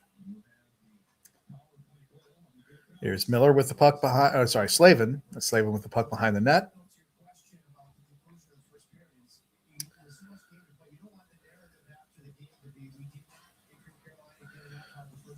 Here comes Stankoven going to the middle of the ice where he's checked.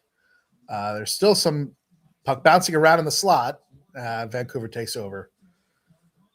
And now the Hurricanes will collect the puck in their own zone.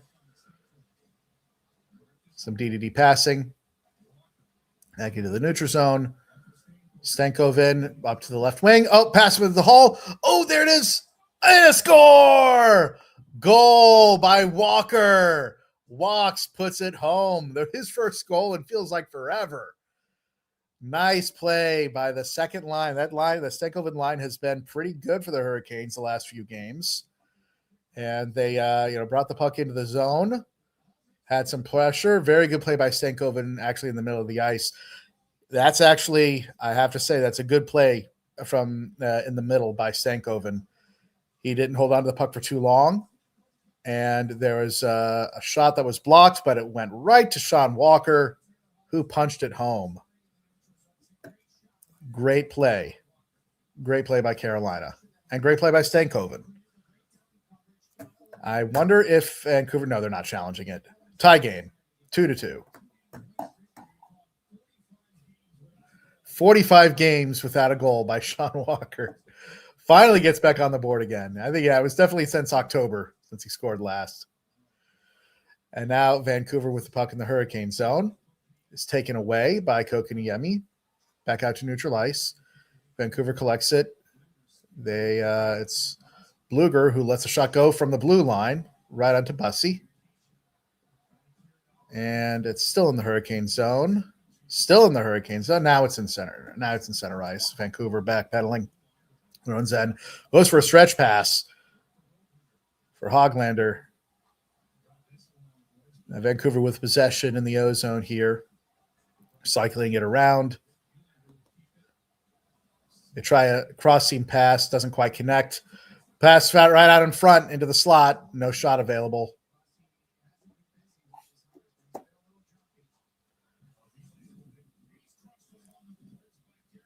Carrier with a massive hit along the boards, but Vancouver still maintains possession. They walk out in front and hits the post. My goodness. And now here comes Robinson with a shot from the left wing. Save Lankinen. Sorry, I was doing some play-by-play commentary there while you were fixing yourself. And I'm not getting any audio. Can you hear me? Sorry, I forgot to turn my mic back on because I didn't want anybody to hear me crunching my beaver nuggets. That would be rude. Where are you at? Sorry, they're doing a replay right now. They're replaying the goal from Ehlers. Sean Walker. I thought it was Ehlers. Nope, because I'm at 15:55. Where are you at? Oh, wait, it's 3-2 now? Well, okay. I have it as 2-2, so don't tell me who scored. Oh, okay.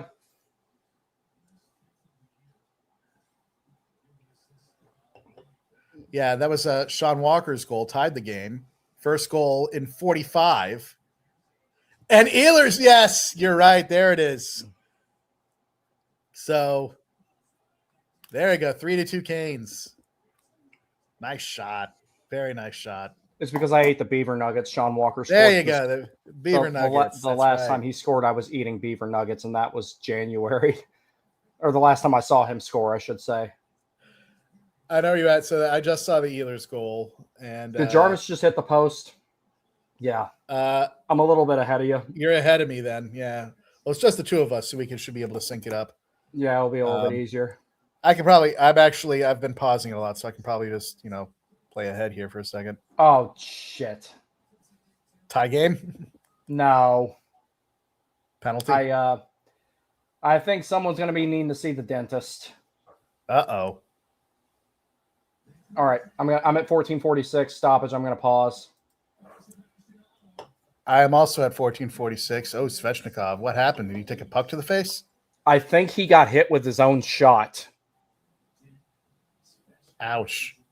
I think that's what happened. Ooh, that's no fun. And now there is a penalty on us. I've had that happen to me before where I hit myself with my own shot. That does not feel good, and it's also very embarrassing. Let's see what happens here. I'm on the replay now. Jarvis took the... That was Jarvis hit the post. Yeah, that was a different sequence. Yeah, and then there's the Ehlers goal. Great shot. I think I'm watching live because I had paused it so many times. Now I'm back live. Svechnikov, his lip is cut. Yeah, they're stuffing his nose too. Yeah. No, they weren't going to need him for a couple of minutes anyway. He's not on the penalty kill, so. True. And he shouldn't be. Busty. 2-on-2 rush shorthanded. Come on, Marty. Hit the post on his backhand. Sharp angle. Yeah. But I just hope whatever's bugging him is not a problem by the playoffs because he's looked better. He had an assist on the Ehlers goal again. That was an accident, though. No way he did that on purpose. It counts, but he fanned on that pass. It worked out. Well, when I was there on Saturday, I thought he played pretty well. Martinook did. He had a good stick right there on that entry. Like that's the thing. When he's playing like that, it's fine. I can care less how many points he puts up. I hear that Connor Garland also got hurt. I don't know. I've got the sound off. I've got it on low, but yeah, maybe I should do that. Turn mine on low. There we go. Good play, Slavin. Yeah, it's better when you don't block pucks into your own net, Slavin. Just so you know. Yeah.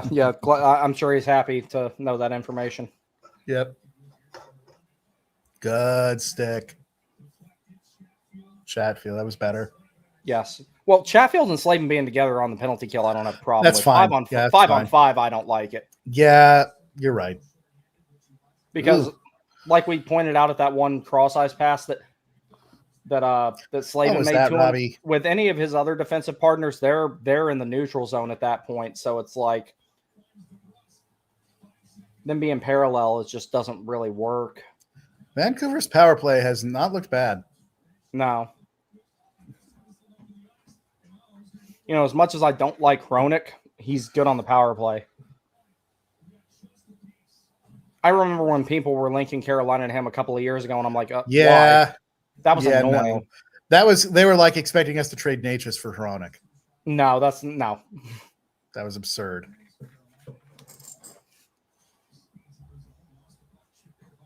Damn, Hall just about walked that in there. Almost, yeah. That line made a phenomenal play on Walker's goal. Good job by Nikishin.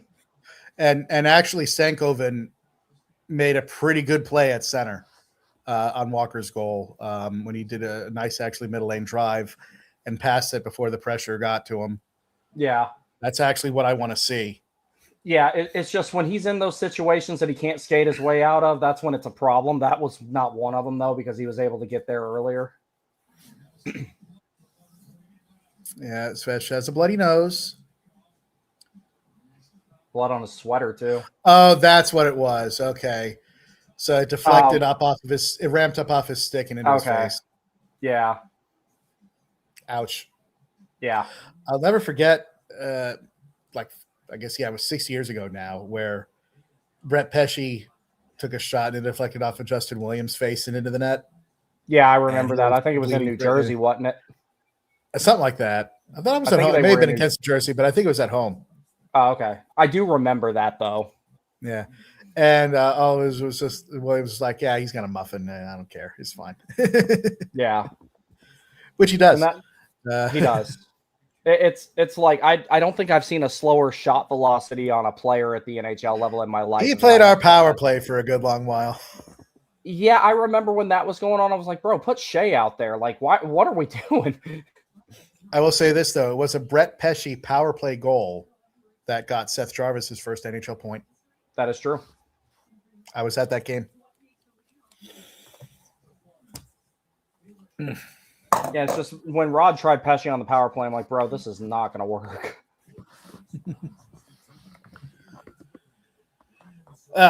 Well, glad to see us back in front. That was a phenomenal shot by Ehlers. Yeah, it was. Imagine if he didn't have low offensively productive. He's doing it all himself in terms of offense. He did it against Seattle and he did it here. That's not going to be sustainable in about 8 weeks. Yeah. Well, 6 now, I guess. I don't get it. I don't either. Like, if you're going to have somebody like Taylor Hall would be fine on that line. He'd be like, Niederreiter or Fost was. Yeah. I don't know why they don't do that.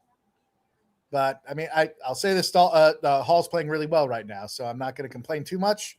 Yeah. But still. Like, I mean, everything's working right now. I'm not going to pretend it's not. I'm just worried about what happens in 6 weeks. Yeah, well, they should swap. Ehlers and Hall should swap. There's absolutely no reason that. And like I said, the only reason is that for Hall's good play of late, I guess he's earned more top 6. Okay, that should have been a penalty. If the one you called on Nikishin earlier was interference, that was too. I guess since the puck was there, it's not that big of a deal, but still. Oh, yeah, Bobby, that's a good one. Tim Gleason taking an Ovi slap shot to the face and then getting 25 stitches, coming back and scoring the game-winning goal against Washington. I remember that. Oh, and it was like I think it was the penalty kill too. So he was like trying to take away that shooting lane that Ovechkin liked to have at the top of the circle in his office. And I remember wasn't it? Oh, wasn't it? Didn't Tim Gleason score the overtime? I think it's penalty on Vancouver. Yeah. Was that Pedersen taking? Yeah, Pedersen going to the box. It was. Yeah, very nice move. Kind of a little toe drag, kind of whoop, ran around him. Yeah, if he hadn't wrapped the free hand around Jarvis after that, he would have been fine. But he tried to just do the quick. Of course, it was. He tried to do the quick. He bear hugged him a little bit and got in there and hooked him. Yep. Yeah. How many Pedersens does it take to stop a Jarvis? Well, at least one of them to go to the penalty box. That's the answer to your question. I'm just not sold on him, man. I never have been. I've tried to be because I know how good of a player he can be, but it's just. Yeah. Like I said, I mean, it's like it's if it's him or Stankoven. Him or Stankoven in 8 weeks. Yeah. Yeah. Again, I prefer Trocheck. I prefer O'Reilly. But we'll see. We'll see what happens. Yeah. So the trade Friday, I'll be at work all day, and so that whole time I'll be trying to focus, my attention will be very divided. Yeah, I'm going to try to be live then. Nice. Yeah. I'll probably try to catch as much of your stream as I can. Blake just missed. I think you're still a couple seconds ahead of me, but that's fine. Yeah. Blake just cycled it down low to the Hall and coughed it up a little bit there. Ehlers got it back now, though. Second unit starting. Down the ice. Second unit started this power play here. Yeah, a lot of the first unit guys were just on the ice because Aho's line was out there. Good pass. Which Aho's line and Goss's Bear is basically the first unit. Yeah. No, Nikishin got that one through traffic. Stankoven. Come on, man. All right, Blake with it.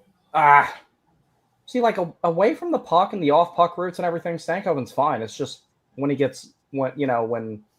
2 and 3 guys that are bigger than him, which is basically the entire league, converges on him, then. Yeah, he's in the bumper. And don't get me wrong, he's strong, but you got to be big to play in the bumper and be effective most of the time. And he's his best on the board. Good looking power play. This unit's playing well. Yeah, which Carolina needs a good second unit to get anywhere. Ooh, that was a risky pass that Blake made. Hall's doing a really good job keeping the cycle going. This unit is all over it. Yeah, I'm liking what I'm seeing out of this unit right now. Come on, Sasha. Damn.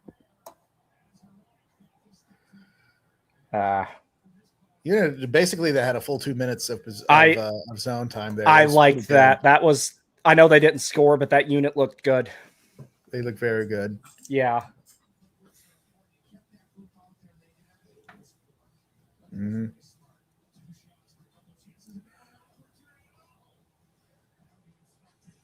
Ooh.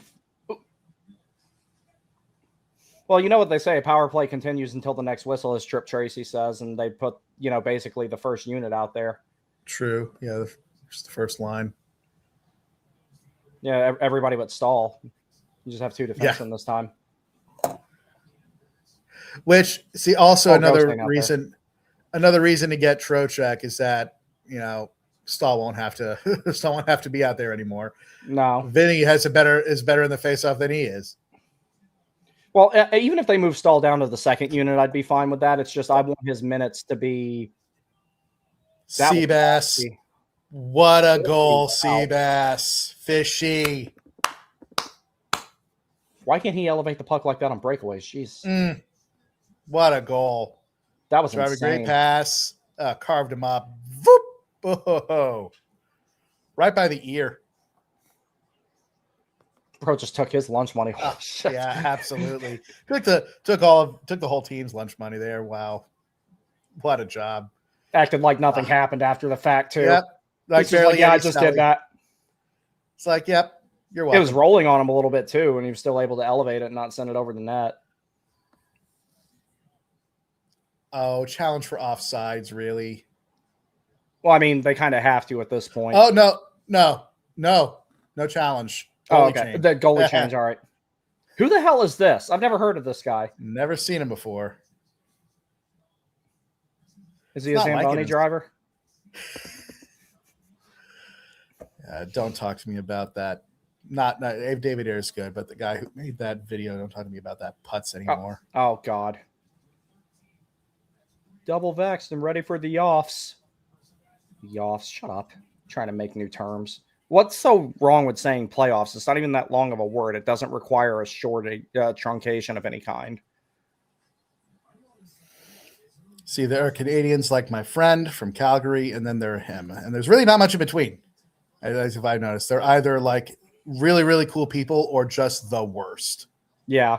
And I've told my friend I agree with was that. like, what is it? What is it with Canadians? It's like, it's like I feel like that, it's like, there's plenty of people who disagree with me that I'm great friends with. And I don't feel like, I mean, maybe it does, but I don't feel like that dynamic exists in Canada. It's like there was one person who said, was congratulatory to the U.S. team on one of their posts, and their comment section was just full with whatever the Canadian equivalent is of a traitor, as they were calling him. I don't remember what the term was, but calling him a sellout and all this other stuff. And I'm just it's despicable. And I've encountered it an unfortunate number of times where some Canadian attitudes, they are the most obnoxious, frankly bigoted people that you'll ever meet. You know why I don't trust people who wow. What a shot. The exact same spot. Exact same spot he scored from last time. And I've seen him except this was a clapper. And I've seen him do this he's done it several times earlier this year. I've seen him, he scored plenty of goals there for Winnipeg with that exact shot. That pass was amazing. That was Walks. I think that was Walks. Okay. Yeah, that was Walker. Yeah. Yep. Nearly the exact same spot of the ice. Ehlers has tried that shot a bunch of times with Carolina. It hasn't got in yet. He scored in it before in his career, and he just did it there for the first time for the Hurricanes. That's great to see. Ehlers is never coming off the unk line now. I mean, with 2 goals, he's on Hattie watch. And I'll say he did get his hat trick on this line. So, he's the only one that's shooting it. He's the only one on that line that can shoot, frankly. Yeah, Bobby, that's true. I don't think I've ever seen Ehlers smile. That's a thing with the European players. They're very stoic. I mean, look at how Victor Rask was. Dude could have scored the overtime winner in Game 7 of the Stanley Cup Finals, and he still wouldn't smile. That was the most stoic guy I've ever seen. Turbo never smiled. No, he was, but he would at least raise his stick or something after he scored. Victor Rask would just skate back to the bench like nothing happened. I liked him, though. I hate that he didn't work out. I thought he was a good player. Yeah, he was good for a bit. It was, remember when he actually cut his hand in an accident? It was a kitchen accident. He was cutting sweet potatoes, and that's how we got first line center Aho. Right. Yeah. Because they thought Rask was going to be that guy, and he was never the same after that. No. He was already kind of going downhill before that, though. Because the season before, he was a little rough. Frankie, do you remember Victor Rask? I'd only had you for a year. Peppa Shrum remembers Victor Rask. Yeah, I think he's playing over in Lexan now or something like that. He's somewhere. Is he really? He's not even in the league. Yeah. No, he's not been in the NHL in a while. The fact that we traded him 1-for-1 for Nino Niederreiter. For Nino Niederreiter. Yeah, when I saw that trade, that was easily Don Waddell's best move. Yeah, when I saw that trade come across, I was like, okay, what else was involved? Because I thought that, maybe Carolina sent a pick back the other way or something. Nothing. 1-for-1. Apparently, I remember Waddell having an interview where he said originally that trade had a lot more on both sides, and eventually it did the opposite of every other trade. Instead of it being one piece and then expanding, it was a bunch of pieces, and it shrank down to just those two. And well, I have to say Waddell's best move was, I hate to mention it, the Gensel one was his best one. then he went and bungled it. So I mean, like it would I have don't been blame better. him. If I think it was more on Dundon than him, honestly. Yeah, it was. That's a lesson he had to learn. Mikko Rantanen taking a $16 million pay cut after that. Putts. Yeah, if they're gonna win 2 more games in this road trip, like have a really good chance, it's got to be this one in Calgary, because I don't think they're gonna win on Friday. I don't know. Edmonton's not playing all that well right now. They're Tristan loading up Jarry, right now too. Yeah, but Tristan Jarry is like terrible, and as long as he's still their guy, they're not going anywhere. You guys talked about that trade with him and Stuart Skinner. Till this day, that one doesn't make any sense to me from the Edmonton standpoint. Skinner's doing better now that he's in such a little bit lower pressure of an environment. Much better, and also a better. Oof. The defense in front of him is a little bit better, to be honest. And that's pretty bad. Come on, Martinook. And now I'm ahead of you. That wasn't a bad move by him, though. Not a bad shot to take. Let me see if I can walking right out in front. Blake. Okay, I caught up to you now. I'm on they're showing the replay of 5:58. Yeah.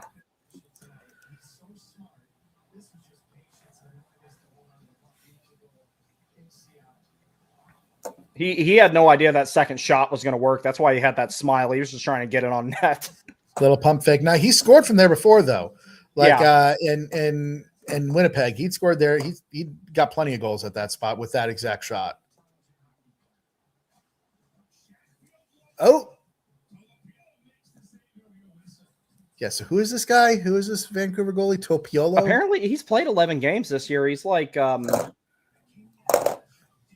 I don't watch Vancouver all that much, so. See, I used to watch back when I couldn't sleep. I watched Vancouver all the time. They were like my after 10 o'clock team for years. That's one of the reasons I'm not sold on Pettersson, is because I've watched him play. I let Shannon, the hockey guy, tell me about Vancouver. Yeah. You watch him? I haven't watched him in a long time. Yeah, no, I love him. So he's part of how I modeled my channel. I modeled it a lot after him. It's just he uses whiteboards and I use Google Slides, but I try to do a lot of the same stuff he doesn't. He doesn't use a ton of advanced stats. I tend to do a tend to do a little bit more of that than him. The only reason I haven't watched him lately is I'm busy making my own stuff, so I don't really get to watch other creators anymore. And the ones that I do watch, I tend to watch ones that are more Hurricane centric, like Sound the Siren, and of course I'm good friends with Sam at the Caniac Report, and every once in a while when I get time, it's not really scheduled conducive a lot of time. Tom Ray over at Storm Tracker with Katie and Aaron. I would love to collab with him in a little bit. Yeah, I'm going to hit him up about it eventually, because him and I have talked about it before. I really like Tom. Mm-hmm. I do too. I see him, Katie, and Aaron, and they put on a good program. Yeah, they had Rachel Barkley on there a few months ago, and it was really good. Yeah, and I like her too. She's and he interviewed Spiros Anastas not too long ago, and that is where I've gotten the Sound the Siren guys are really good friends with him. Yeah, I like Spiros. Yeah, I like him a lot. He's a good coach. He's a really good coach. I think he is. And I like how he described. Did you hear how he described Evan Ryabkin? Nah. He called him the Russian Tom Wilson. We could use that. Absolutely, this team could use that. Except he plays center. So to me, actually, he reminds me a little bit more of like Sam Bennett or Claude Giroux. Yeah. And by the way, his last game, a cool 4 points, 2 goals, 2 assists. Golly, is he destroying the queue? Like it is so. Yeah, he's a cheat code in that league. He really is. Get him back up to the American League as soon as feasible. And one of the things also that Spiros said is that even though he was basically just the fourth line center, he said when he was transferred, they missed him. They really missed his presence, and it took him like a couple weeks to rediscover that kind of fourth line identity that he was giving them. Yeah, and if you look at go ahead. If you look at Chicago's defense, though, like that's not even fair how good that is. Like Legault, Nystrom, Fensori. Like that's probably Sealy. the best. That's probably the best blue line in the AHL. I think it is. Badenka, like that blue line is stacked. If they win the Calder Cup, it's going to be because of their defense and Nadeau. But he should be black acing with Carolina at that point. Oh, he will be.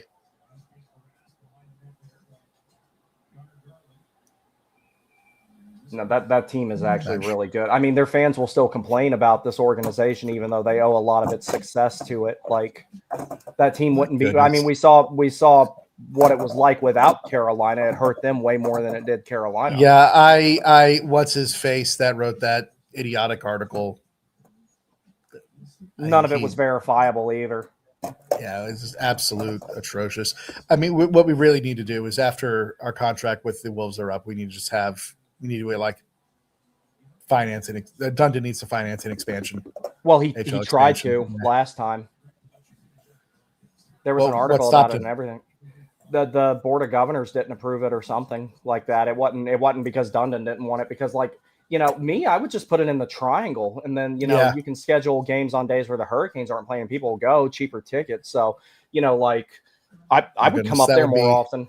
That would be like my dream. If I could go see like AHL games at PNC. Did I ever tell you what I wanted to call the team? No, what? Triangle Tropical Storm. That way you get upgraded to a Hurricane if you get called up. Nice. So that's what I wanted to call it, the Triangle Tropical Storm. Or like Cyclones or something like that, you know? Nah, the Cincinnati's already got the Cyclones in the E. Oh, they do? That's right. Yeah. Fair enough. That's what well, you know what I was really hoping for, and this is complete selfishness. I was hoping that maybe they could shoehorn the Caps out of the Stingrays and have it here. That would make my day. I'd be a season ticket. What would probably happen is that they just rebrand the Gargoyles into an AHL franchise or something. I'd rather them not. I don't want anything to do with them. What are they? Oh, they're doing the wave. I thought they were pissed off about something and wanting a penalty. I'm like, what the fuck? Gap up on them. Good job, Ghost. Are they really doing they're doing the wave? Down 5-2 and the worst team in the league.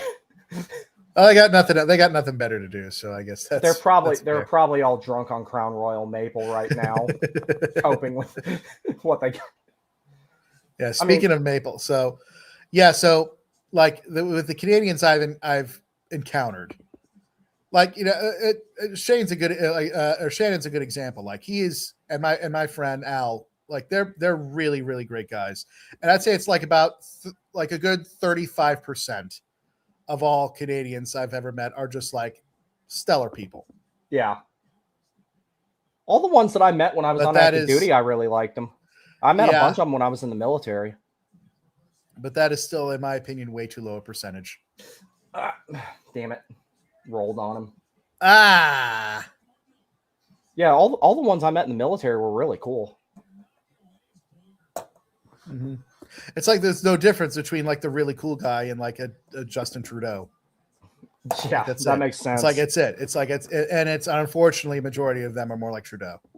The weird thing about it is, the weird thing about it to me is like, see, one of the it's like, okay, I mean, you know how I am. I'm very direct and I'm kind of a dick sometimes, but like, you know what you're getting. Overly nice and overly charismatic people, I have always been very wary of when I meet them. That's actually a Canadian culture thing. Actually, a Canadian woman actually mentioned this because she's living in the U.S. She actually talked about it. What she said is that Canadians are nice, Americans are kind. There's a difference. And there's the difference there. And that was her words, not mine. Well, I mean, I dated a Canadian chick, and she had one of the most 0 to 60 tempers that you could imagine. That they can do that where it's like everything's happy, fun, la la la, and then all of a sudden they want to kill you. It's all of a sudden they're taking their chainsaw to the TV. Dude, I wish I had that kind of disposable income to where I could just chainsaw a damn TV. Like nothing has ever made me so mad that I could take a chainsaw to an electronic device or anything else for that matter. Chainsaws are for trees. That's what those are for. The guy took a chainsaw to his TV after Jack Hughes scored. That was really funny. Oh dear. Get it out.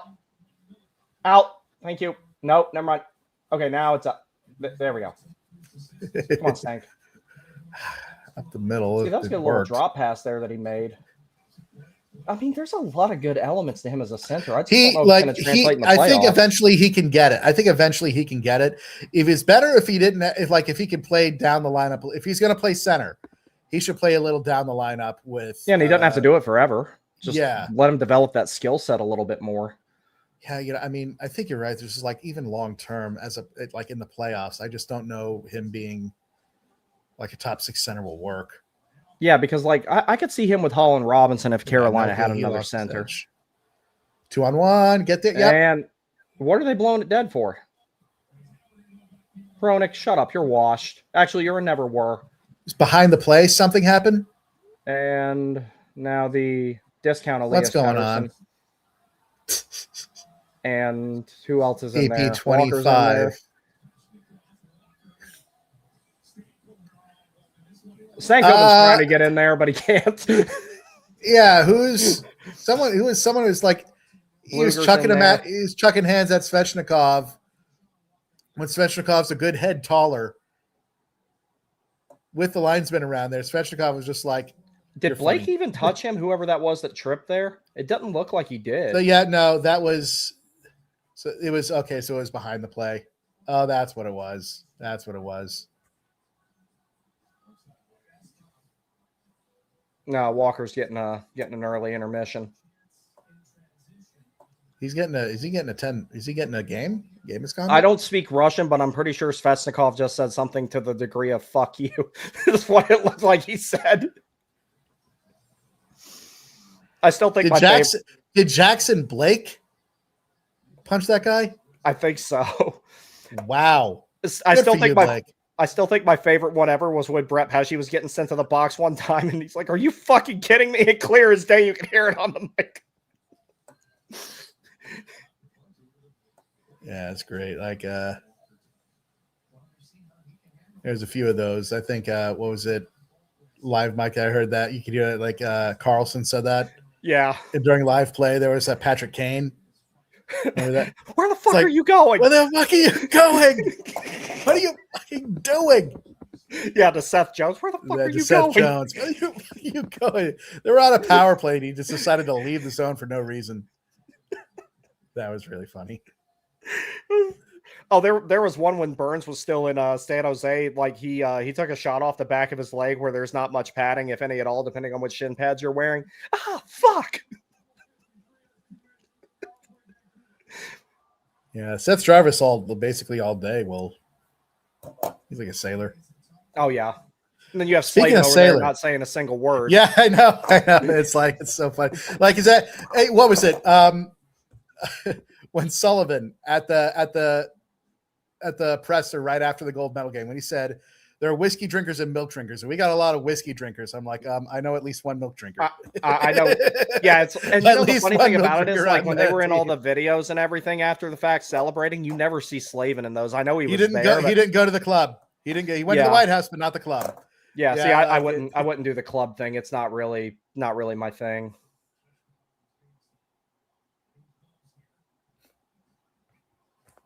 He was probably just sitting back at the hotel chilling with his family or something, which is, my preference. It's like when I'd go play in tournaments and stuff, guys would go out to eat and go out to drink or whatever. And I'd usually just go back to my room, chug some Pedialyte, get some sleep, and get ready to play the next day.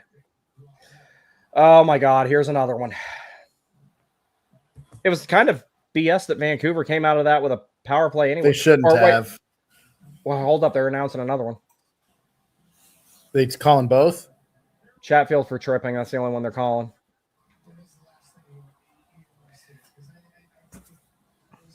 Typical.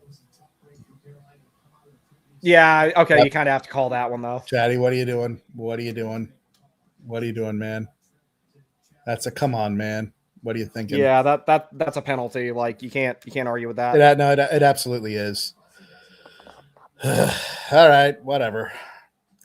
Although, speaking of sailors, that video of us the torpedo obliterating. Dude, I was terrified of torpedoes when I was in the Navy because, like, the torpedoes back in World War II, they had a relatively low detonation rate and they were water pressure activated. The armaments or the fuse on them was. So there were a lot of times a torpedo would hit a ship and it wouldn't even detonate. It would just, okay, to be expected. It was a 5-on-3. But, a lot of times torpedoes would hit the ship and they just wouldn't detonate. They just exit through the other side of the hull, which is also bad. But, like, torpedoes now, they're like, they go underneath their target and get below the water line and detonate. And that's what happened. That vacuum that it creates there when the explosion goes out and sucks back in, it's scary stuff. And I'm pretty sure that wherever that detonated, it was near the magazine of that ship. So whatever armament it had on it, also there was snapped the keel in two. Yeah, and blew the stern to Kingdom Come. There were two things I was terrified of. Those and I forget what the nomenclature of it was, but China had one really, really, really good missile that if it hit you, well, I hope you can swim if you didn't get caught in the explosion and your ears are going to be ringing. And that was one of the worst parts about being on a destroyer, because the destroyer's job was to get in the way of the aircraft carrier, because the carrier was the most important asset. So that's one thing I was always like a little bit terrified of. But that's also part of the reason, like when I had a chance to like try and be a tier 1 support guy, I wanted to do that instead of be on a ship. I did not like being on a ship at all. I thought it maybe would be somewhat of a cool experience. I didn't like it in the slightest. My brother was on a sub for a bit. Even if I could, go ahead. Well, I'll just say that was just about 5'4". That was within like a centimeter of being knocked in. But anyway, my brother was on a sub. Mm-hmm. So that was the first confirmed torpedo kill since World War II. Sub since World War II. First confirmed torpedo kill since World War II. Period. Yeah, period. Back in World War II, they had torpedo planes like the TBM Avenger and stuff like that. The cool thing about the Avenger, though, it could do both. It could do glide bombing, dive bombing, and torpedo bombing. But like torpedo bombing wasn't happening a whole lot by the end of that war because we already sank all their ships. So it's like there wasn't much need for it, and it was really dangerous. It's like they basically sacrificed that entire 3 squadrons, whatever it was, of TBD Devastators at Midway. They just the Devastator was. Well, I mean, it was outdated already. Like that plane was way out of date. Yeah. Yeah, but I mean, then the SBD Dauntless was like, it's like they knew it had a better chance of sinking those carriers, so it was better for them.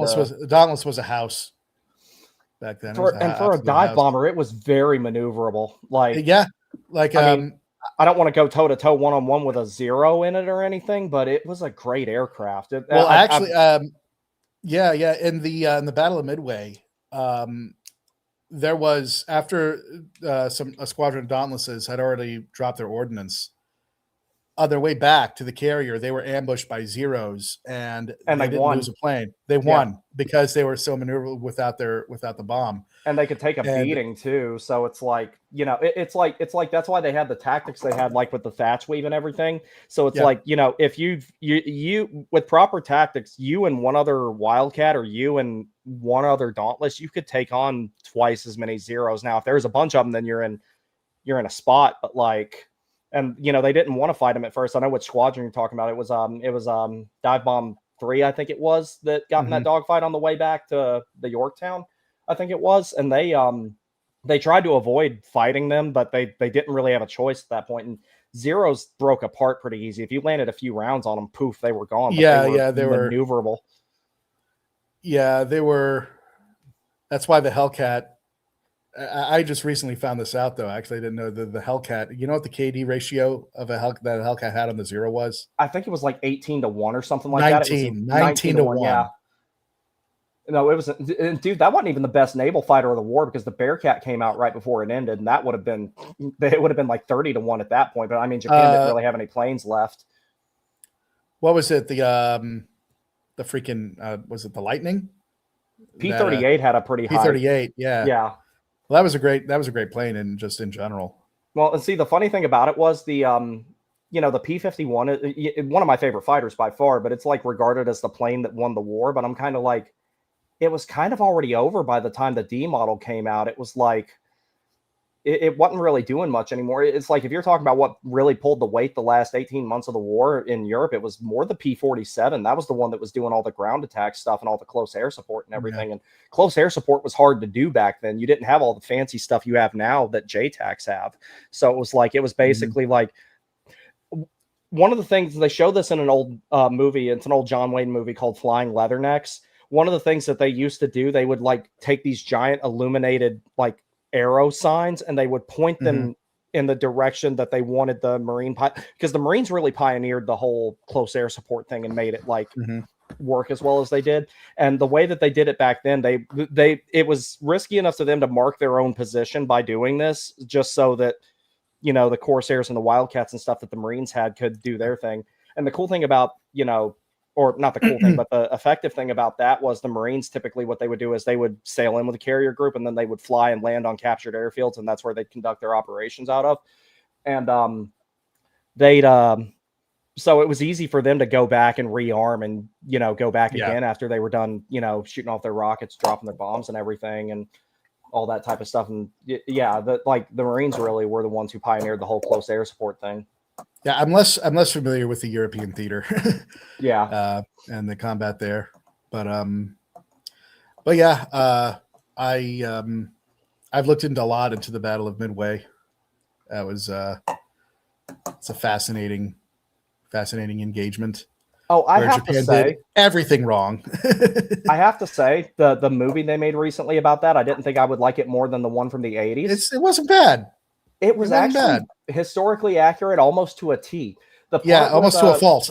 Yeah, that's like almost too much. Like, well, see, the thing about it is where it kind of lost me was it was, well, one, the Wildcat is completely ignored. They never show it, but I think they did that to save CGI assets. They only really showed the Dauntless.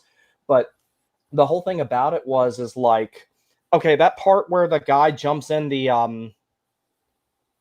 gunner, the tail gun of the SBD and shoots down the G4, the G4M2 bomber. Yeah, like when he shoots down the Betty, I was kind of like, okay, that's Hollywood. And then I went and looked it up. That actually happened, and I was like, wow.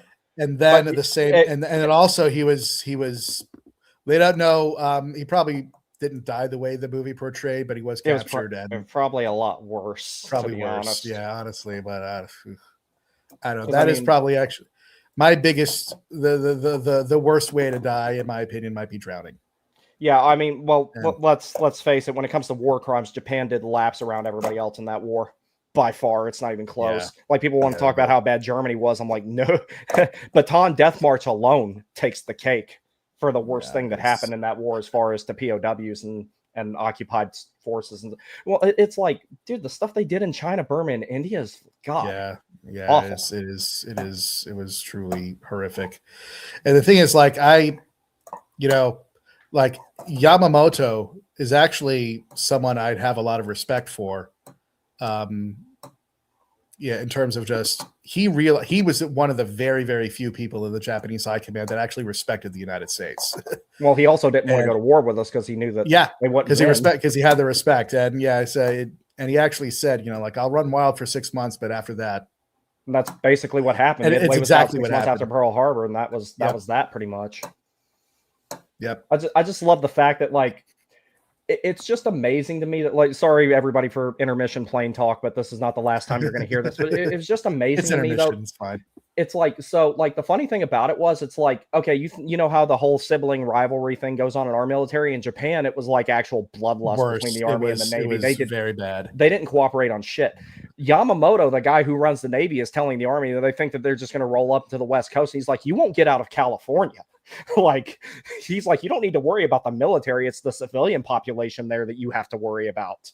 Like, he's like, well, the Japan they'd gotten their own heads because they beat Russia, a few decades earlier when they probably weren't supposed to. No. And so they felt that they could do anything, and they very couldn't. And Now that was good old fashioned turkey shoot. Yeah, I was actually really, really impressed with how good they did in that movie, though, with the historical accuracy of it. I thought they were going to Hollywood it up, and they really didn't. And it was pretty well acted too. I like Aaron Eckhart. I love Dennis Quaid. Well, see, the only thing with Aaron Eckhart playing Jimmy Doolittle looked old as fuck already at that point, and he didn't have any hair. And Aaron Eckhart walks in there like he just got done playing Two-Face in The Dark Knight again. He did. And I'm like, I still like the actor though. I like the actor. I love Aaron Eckhart. He's great. Like I actually watched The Dark Knight for the first time in several years the other night, and I was like, he did a real. I mean, that whole movie was casted very well. You know, may Heath Ledger rest in peace, but like everybody that they like. You know, here's what's funny about it. You know who and I'm not saying it was a bad casting, but you know who was the worst casted person in that entire series was Christian Bale. Christian Bale, yeah. I mean, and I'm not saying that to be derogatory. I'm just saying that like Heath Ledger was that good at, you know, Cillian Murphy wanted to be Batman, but he was too short. And you know, it's like, but like otherwise, like he would have been good at it. He's better than Ben Affleck. Ben Affleck's not good at anything. Like I remember the one time I got forced to watch Pearl Harbor, and I was kind of, and he's like, P-40s can't outrun zeros. I'm like, get some altitude, and yes, you can. Like, you think a P-40 is going to catch you in a dive that's, you know, 45 degrees or lower? If you got enough altitude, no way. The weight of that aircraft and the power to mass ratio of it, no way, no. He's like, since we're on this extremely niche geeky topic, what would you have done if you were Nagumo and you get that report? You know, like. You're rearming your planes to send them to hit Midway again because, frankly, they didn't have enough planes to really do everything that they were trying to do. Well, see, the thing about it is though, whatever the U.S. had left, because they didn't destroy all the P-40s at Pearl Harbor, they only knocked out like over half of them, and they had just enough time to probably get the rest of them ready. That second wave would not have gone very well. I don't think they would have done that much damage. Yeah, but wave. I mean, the pilots on Midway Island though, they were all like rookies. they didn't do all that. They didn't have that great of a performance. It was the Enterprise and the Yorktown that absolutely sunk everything. Well, I mean, and they had to figure it out at Coral Sea and everything like that. That was all new to them too. Yeah, like, you know, it's like Japan had been fighting for years. You know, right. You know, we were still kind of figuring it out. But still, I mean, like when, you know, I mean, he disobeyed orders. He disobeyed Yamamoto's orders and sent a second reserve planes after Midway to hit him again. And then he gets that report, you know, 10 enemy units spotted.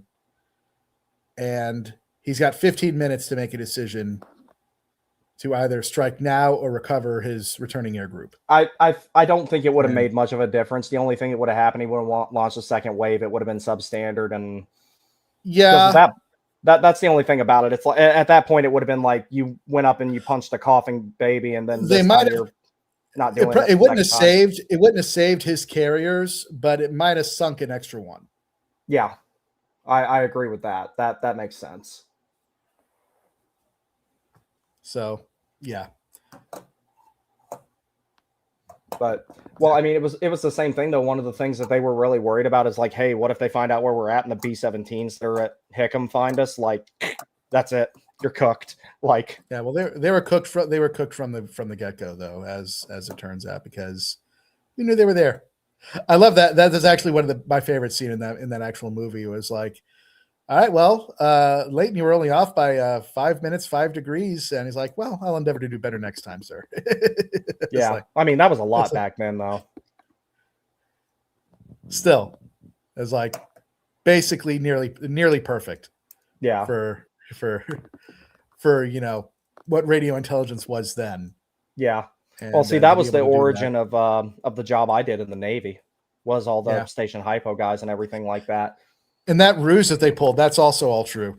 Where they sent the message in the open about the fresh water pumps being down. The fresh water being out. Yep. That's also all. That was pretty cool. Yeah. No, they did. Amazing how a silly thing like that can actually, you know, win a war. Yeah, that pretty much did it, because it would have been a lot longer to get it done from there. But it's like, I just really love how, you know, Japan was like, oh, we're going to fight till the end. We had to nuke 2 of their cities to get them to actually come to the table, because the third bomb would have probably went somewhere that was much more populated than Hiroshima and Nagasaki. And Nagasaki was a secondary target anyway. They were planning on bombing something else that day, but the weather wouldn't let them do it. It's you know, it's a lot different than now. Yeah. So Nagasaki, I forget what the primary target was, but Nagasaki was actually the secondary target, and you had to have very, very specific weather conditions to drop the atomic bomb, and it didn't fit their primary target. Yeah, Nagasaki was a secondary target. Interesting. Yeah, like that was the whole thing about that. And it's like you had to get Iwo Jima to even be able to launch that bomber and make it there and make it back anyway. And my great uncle fought there, so he fought there, Guam, Guadalcanal, all them. But yeah, he did very much of that island hopping campaign. He was involved in a lot of it. My dad's father, who died when I was very young, he was a midshipman in the Pacific Theater. I forget which ship he was on. But yeah, he was in the Navy. Yeah, he died when I was very young. I think it was only 6 years old when he passed away. I think I only met him once or twice. But yeah, so and of course my brother was training to be a SEAL before he got injured. Yeah, that a lot of Buds guys end up going the sub route after they get injured there if they can't go through it a second time. Because I was going to be what was called a tactical intelligence operator. So I would have been doing stuff with the tier 1 units like the SEALs and everything like that. It just it ended up not working out me going there. I would have still been in if I could have done something like that. I just didn't want to sit on a ship and be bored again, because being on a ship sucked. Did you hear the legend of the SEAL training, with that the SEER, survival, evasion, resistance, escape? You hear the legend that where the students captured the teachers? Yeah, I've heard about that. Yeah. You heard of that? Yeah. Yeah. If I'd gotten to be in aviation like I wanted to, I would have had to have done that. You have done that SEER training? Wow. Yeah. Everybody with a high probability of capture has to do it, so pilots fall into that. So if I'd gotten to do that, I would have had to have done that. Is G.I. Jane anywhere close to what that actually is? Not in the fucking slightest. Not in the least. No. I like that movie too, because I like Viggo Mortensen. Yeah. But no, I mean, it's when it comes to and this is just my expertise, if that's what you want to call it, with aviation. The best military movie I've seen by that standard was Dunkirk. That was the most realistic one I've ever seen. And I like Hacksaw Ridge too. That one kind of didn't tell the story accurately though. Because really, that one. Yeah, there was a decent amount of historical inaccuracy in that. Let's see. I'm trying to think of actually what I really like though. I like the old movies the best, like Battle of Britain and Tora Tora Tora, because they used actual aircraft, because there were still so many of them around back then. But Battle of Britain's actually one of my favorite ones. Let's see. I actually just watched that the other night. Let's see. I'm trying to think of Devotion. If you haven't seen that one, that one's really good. The guy who played Hangman, I forget his name, Glenn Powell, he was in it. That really good movie, very historically accurate. The only thing they did that was historically inaccurate in that, they show a part where these Corsairs, so in real life, the guys did fight a MiG-15, but in the movie, they show them shooting it down and in a very unorthodox way. And I'm kind of all right, come on, that didn't happen. Prop plane shooting down jets was definitely not that irregular of a thing, but a MiG-15 versus a Corsair, come on. It's not an Me-262. It's not going to go that well. And Me-262s were pretty easy to shoot down because there was a lot of combustible stuff on them. So you only had to land a few rounds on them and they were cooked. Yeah. But with Hacksaw Ridge, I'm pretty sure because Doss, he estimated on the low end, actually himself, and other people was estimated that he saved over 100 people that night, and so they just split the difference. Yeah, it wasn't even that part. It was just the whole pipeline of his training before they got there and all that. Well, yeah, that was not his first time seeing action. That's true.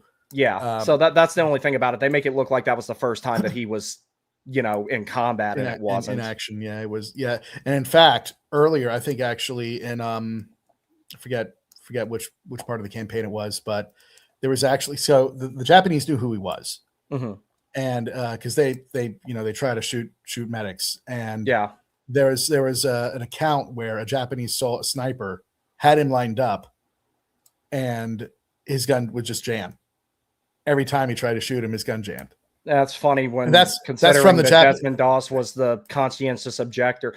See, that's another thing with that movie. They they took it kind of easy on how bad the hazing of him was, because there were a lot of people really mad at him for not carrying a weapon. Like they downplayed how much hate he got for that, which I kind of understand their rationale too, because I'm like, I don't want less bullet time in the other direction. Like, so I kind of get it, but at the same time, it was like, yeah. At the same time, he took it. Yeah. So, and then, you know what's actually, speaking of the Pacific Theater, another one I really like, the Letters from Iwo Jima, because it was cool to see stuff from the Japanese perspective. Like Flags of Our Fathers was okay, but Letters from Iwo Jima, I really liked what Eastwood did with that movie. Like, I think that was a cool way to portray it. Because, you know, they were human beings too. I mean, they did bad. You don't do any good to anyone by underestimating your opponent. No. But like, I like how they portrayed, like, you know, stuff from the other side. You don't see that very much. Because I mean, what do you think of the Pacific series? That was a great series. A lot of that is based on, and this is the last thing I'll say since the game's starting up again. That was based on a really good book by what was his name, Lecky, that was in the show, called Helmet for My Pillow. That's what most of that was based off of. Really, really good. All right, let's kill off the rest of this penalty here. Robert Lecky, that was his name. The one big gaping, glaring inaccuracy in that movie, though, was John Basilone was actually killed by a mortar, I believe, on Iwo Jima.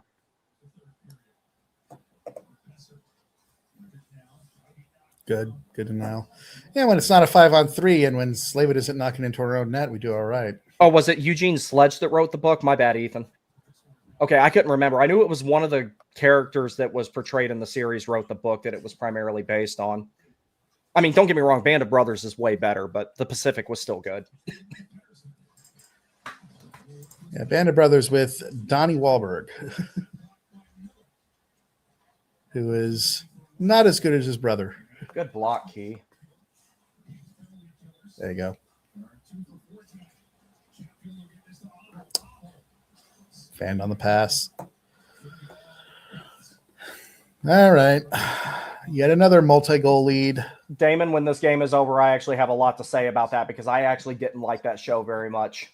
I'm not seeing the comments, by the way. I don't know if Masters of the Air wasn't bad. One of the guys said I actually ended up not liking it at all. After about the first 4 episodes, I was like, I'm here, I might as well finish it. Oh God. Okay. Luckily he fanned on that. That would have been it. Vancouver nearly scored again.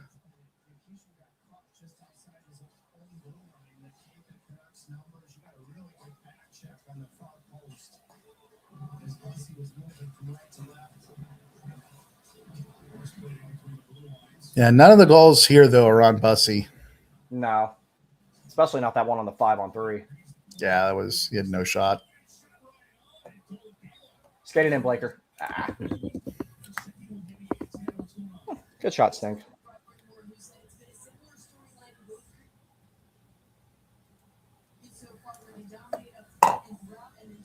Well, we'll be happy to know we did not lose any subscribers during our rant about the Pacific War and planes. Good to know. I mean, you got to have a variety. Hope we don't lose any subscribers when we're trashing Canada too. Shit! If anything, we'll gain some. Shoot that snake. Yeah. I mean, I've got a few Canadian followers who are really cool, so kind of like your friend is in Calgary. Yeah. He's from Edmonton, actually, but he lives in Calgary. I'd take Alberta just because of the oil and all the minerals and stuff they have up there. Oh yeah. Oh, he wants to be in the 51st state. He'll tell you. Like he wants to be the 51st state. That's a lot of low cost energy sitting up there. I said we'll swap Minnesota. And it works because they border each country. So, and we won't even have to change the flag. Just have to change every single map that we've ever printed. Yeah, maybe Saskatchewan too. Oh.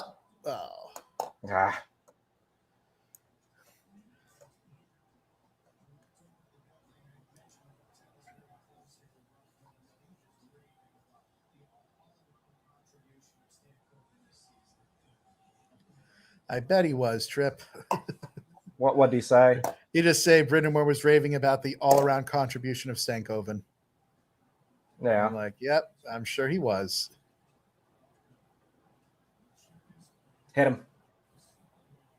Good physicality by Stahl. Come up with that puck. Oh, Dan Martin just about banked that one in from the corner. Nice try. Oh, so I didn't get the chance to tell you I might be taking up playing goalie soon. Really? Yeah, I'm working on getting. So there's a guy I skate with on Tuesday morning. He's got a garage full of gear. So I asked him like, hey, how much would it be for me to get some? He's like, I'm trying to get rid of some of it. Just take it. I was like, fuck, okay. I just have to get my own skates. All right. I had goalie gear for a little while. I sold it before I went overseas in 2015, and when I got back, I just never bothered buying new stuff. But I've always wanted to go back to it. And now that like my knee's not bugging me anymore, I think I could do it. I just got to get. Well, how's your? Can you do the full splits? I don't know. I'll find out. How did that stay out? Jordan went for the cricket bat. He did. He hit it. He hit it. It just went. It just like I think went wide. That I don't know if that would have counted though. I couldn't tell how high his stick was. It was below the bar. You think it was below? Yeah, that was below close, the bar. I thought, but he did that with such conviction too, man. Nothing but respect for that. I love. It was a few years ago now. Do you remember the play where Aho did that, where like puck like popped up in the air in front of the net? And he went crazy after that. He didn't think that was going to work. He just waited and waited and waited, and bam. And then boop. I was like, dude, you could have been a baseball player, done the sacrifice bunt for everybody. It's just still funny to me. Yeah. That was below. That would have been good. Did the goalie get it with his paddle? Did he keep it up with his paddle? Oh no! Oh my goodness! David Camp got David Camp to it. Wow, what a play! Good for you. Good for you. What a play! That robbed Stahl of a goal there because yes, that was going in. A deadline acquisition. Yep, that was going in. That was labeled. Not quite as good as the Hellebuck paddle save though. Oh, that was insane. Did you see the Kachucks interview him for their podcast? Not yet. That came out today. Okay, I need to sit down and watch that when I can. Because like the Kachucks, their show's pretty good. I like their show is really good. Like, and it's like because I want to hate their guts, but they're making because they're American heroes now, and their podcast. When a dude skates out on the ice with a giant American flag right over to one of the last living World War II veterans, it's pretty freaking hard to hate him. Yeah, and bringing Gaudreau's kids out of the ice. Yeah, that was absolutely stellar. Yeah, like it's getting hard to hate him, but people are not their jobs, so it's like just because he's an asshole when he plays hockey doesn't mean he is all the other times. And it was really cool. Like when they won the cup the last time, one of the first people he thanked was his wife, and I'm like, that's really cool, man. I respect stuff like that. I really do. Yeah. And then some prick in the Ottawa media has to ask Brady, why did you laugh at a joke? That was even worse than the question that Sarah Sivian asked Tony DeAngelo the first day he was in Carolina. I was like, get her out of here. I remember that.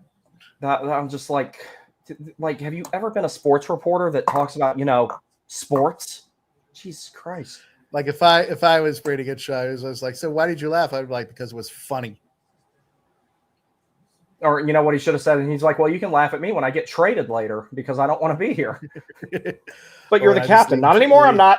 Find a new one. When he just leaves in free agency. It's like I said, you don't want any American talent on your NHL teams, Canada. That's fine. Yep, we'll take them all down here. You see how that works. If the 7 Canadian teams left, the NHL would be fine. If the 23 American or the if the 20 or damn it, I'm having 25 American teams left. Or even a fraction of them, the league would fall. Yeah, there's no league. Uh-huh. Oh, I did like Thomas Harley's new nickname that he got out of all that. Really? Really, Bussy? What are you doing? He got lucky there. That was not good. No, don't do that again. Don't do that Bussy, again. Bruh. Okay, so, he needs to be isolated from Kochekov. I love Bussy. He can't play the puck. There are two. He can't do that. And I've also noticed he needs to get maybe a little bit sharper with his glove. I know teams are shooting for I mean, it. every goalie's got a weakness of some sort that just happens to be his. I mean, Cam Ward glove side high, like or whatever it was. That and Cam Ward couldn't stop a breakaway. No, he got way in his own head on a breakaway. But yeah, the league would fold if any of the American teams left. The Canadian ones, nah, be fine.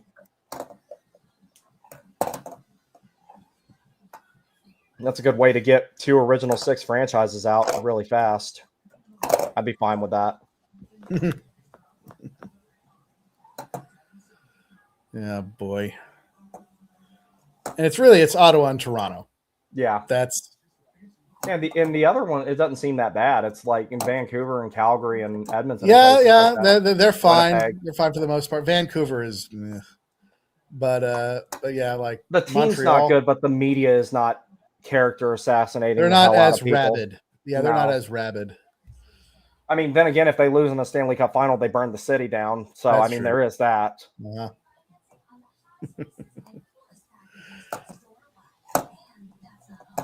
It's getting late. Yeah, let's finish this up in regulation, please. It's tomorrow, isn't it? Yeah, it is. Yeah.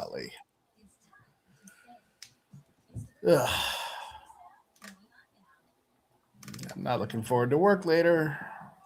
Yeah, I went ahead and got that out of the way tonight. I don't have to work again until Sunday, but I got to start getting ready for my next semester of school because I do accelerated classes. I only have to do 2 of them, but they're 7 weeks. So I have a lot to do in that 7-week time frame. That's part of the reason I haven't done much lately. I stay on top of that, but for a multitude of reasons. 1, I want good grades so I can transfer to another school when it's time to do so. And 2, if I just get C's all the time, the VA is going to be like, "Hey, what the fuck are you doing?"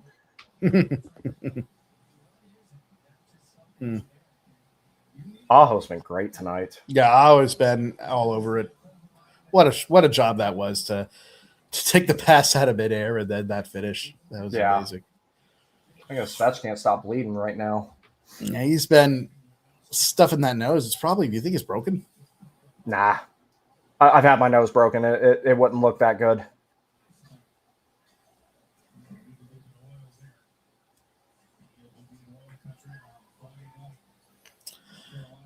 So, what do you think is going to happen on Friday or nothing. Before the deadline? Nothing. You really? I'm maintaining my position on that nothing is going to happen. If something does happen, it will surprise me, but I'm expecting nothing. What are we doing? What are we doing? A pretty nasty pass by Patterson to Höglander. Oh. What are we doing? 4 goals on 16 shots.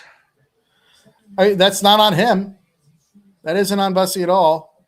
Someone's got to take Slavin didn't have a stick. Yeah, because he broke it when he poke checked somebody over there, so it snapped on him. Yeah, he went to do the poke check on Pedersen on the follow through. Pedersen broke his stick. Hall's got to have that guy in the high slot, man. That's not on Bussy either. Yeah, none of these are. Good grief. We can't have nice things when we have a 3-goal lead. No. You'd think a 3-goal lead would be a nice thing, but no. It used to be a death sentence against the Canes. It's not been the case this year. You know, Canes used to get a 3-goal lead back in the day, and it was a wrap. Now it's not like that. Yeah, it was for a while. It was a 2-goal lead was enough. Yeah, and 3 was a definitive death sentence. Now it's not. And what was that? There was that one season where I think we never lost when leading after 2. 22-23, I believe that was. Yeah. Mm-hmm. That's the team I thought was going to win the cup. I haven't felt that they were going to win the cup ever since that year. That year, I felt from the beginning to the end they were going to win. But that was also the year I expected a big deadline move that never got made. So, and then Svechnikov got hurt, and that was that. Yeah. God, if Carolina went to the playoffs fully healthy, they would have won that year. I really genuinely believe that. Vegas, I think, would have still been a really, really tough out, but yeah. I still think Carolina would have beat them. I really do. With Pacioretty, Kasha, and Svechnikov, I think they would have won. I really do. Freddie was playing lights out. The defense was at that point. Kasha, yeah. Yeah, one game caution. Got a One concussion game. in practice. Yeah.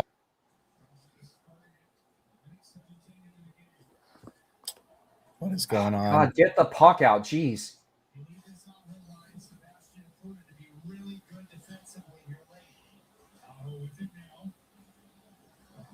Now they're having a hard time generating entries. That was Aho got held up there. This game goes to overtime, I'll be really pissed. Me too, because I just want to. I actually, another thing, I'm not going to do it tonight, but I never got to sit down and play the Halo games, and I got the Master Chief Collection for $10 on Steam. Really? So that's what I'm going to do tomorrow. They're great. They're great.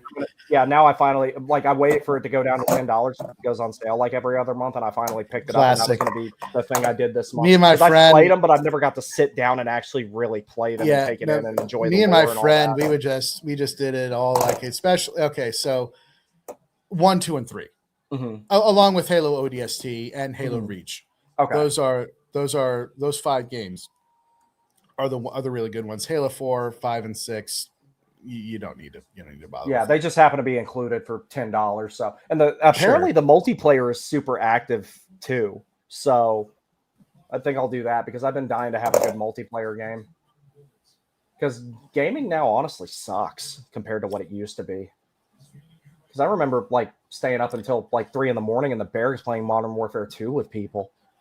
I like retro. Yeah, I'm classically trained, as it were. You know what I played on this computer more than anything other than my racing games? Star Wars Battlefront 2 from 2005, because there's a ton of mods for it. Oh, 2005. Yeah, the real Star Wars Battlefront, not the garbage that EA made. That's nice. I play 20th century games though. That's the real mark of a gamer right there. Yeah. I mean, you're never going to guess what my first game was. First, what console? Well, I'll tell you what. On the PS1, I'll give you a guess at my first 3 games. Resident Evil? No, I didn't play stuff like that. That shit scares me. So my first 3 games were the original Gran Turismo, Namco's Air Combat, and Ace Combat 3. Those were the first 3 games I owned. And then after that, my dad got NHL. Did you play Top Gun for the NES? No, and it would just piss me off if I tried to play it now.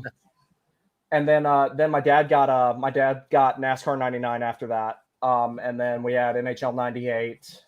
Yeah, no, that's not going to work. No, that's not going to work. He didn't have many options there, though. Could have kept the puck. See, I don't know. It's like,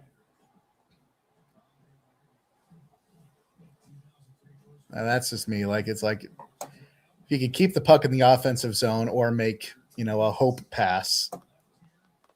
And then my first PS2 games were Gran Turismo 3 and Star Wars Starfighter. Starfighter was dope. I love that game.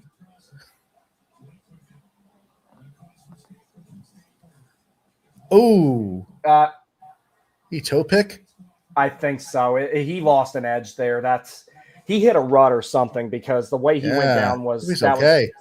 When it's sudden and violent like that, it was out of his control. He had to have hit a rut.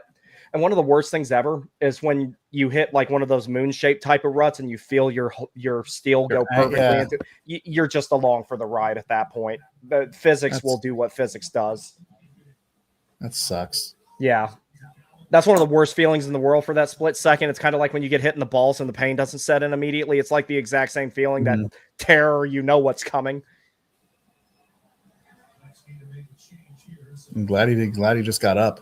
Yeah, because that looked bad how he went, but the way he just pancaked down like that, he caught a rut. It's kind of like it's like stepping on a banana peel. Nothing you can do about it.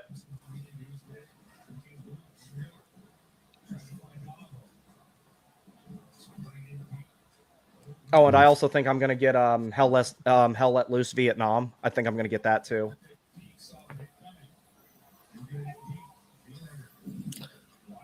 I just like the real old school NES, Super NES. Sega Genesis. Do you still have yours, or do you like play them on an emulator? No, it's an emulator, but I've got it's an emulation thing that we got off of we got from Amazon. Is that going to be a penalty? No. Okay. No, I guess they're letting them play. Okay. Yeah. After that bullshit they called in the second period, just let them play. Good job, Walks.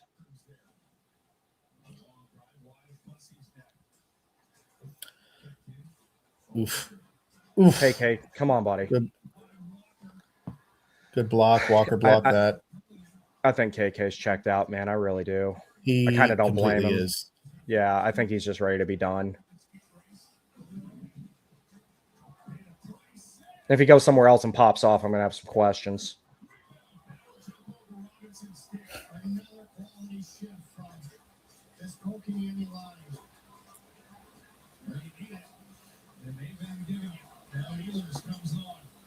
All right, Ehlers, we need you to complete the hat trick now. This would be a good time for it. All right, 7 minutes. 7 to go. Take that neutral zone away, boys. Don't let him just move the puck up. Bussy, what the? Well, they called icing, but Okay. What's he doing? Now, when I was sitting with Jeremy and Alan on Thursday, I was telling Jeremy because he watches hockey, just not as much as we do. But he was like, "Yo, why is Bussy like fumbling the puck so much when he goes to play?" And I'm like, "Dude, he's always done that. Like he's that's never not been good at his playing thing. the puck." And see, like there are successful goalies who are not good at puck handling in the league. Yeah, Vasilevsky is one of them. I'm not expecting everybody to be Mike Smith. But here's the problem, though, is that Vasilevsky knows he isn't good at puck handling, and therefore he doesn't. Well, I mean, he's built like the Michelin Man. He can just stay in the net, and that's the thing. make It's a like so save. Bussy just needs to do that. He's such a good skater, and he he's just big. needs to. Yeah, he doesn't need to do anything else other than just do what his skating and be big. All right. That'll stop the puck plenty. Yeah, and see, like what Nikishin just did there, like that's how Seattle ended up scoring their first goal the other night because he Orloved it right into someone's shin pads. He just about did it again there.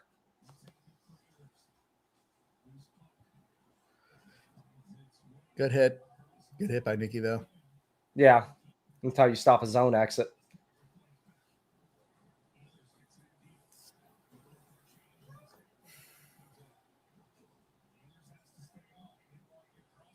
What do you think, Frank? You enjoying your nap, buddy? It's a little warm in here. Oh my goodness. Bussy made a huge save with a glove. That's what happens when he stays in the damn net. Yeah, it was like another very dangerous slot chance by Vancouver. They're getting into the slot like at will, it seems. Yeah. Here.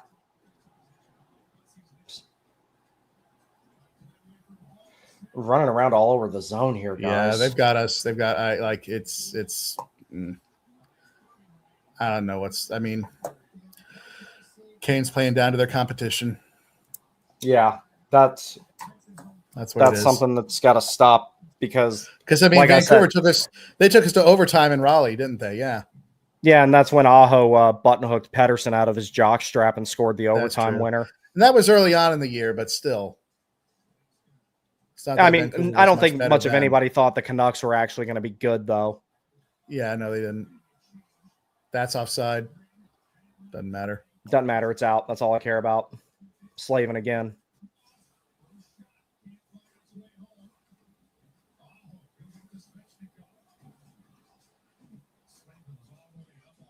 There you go, Svetch. Stick with it.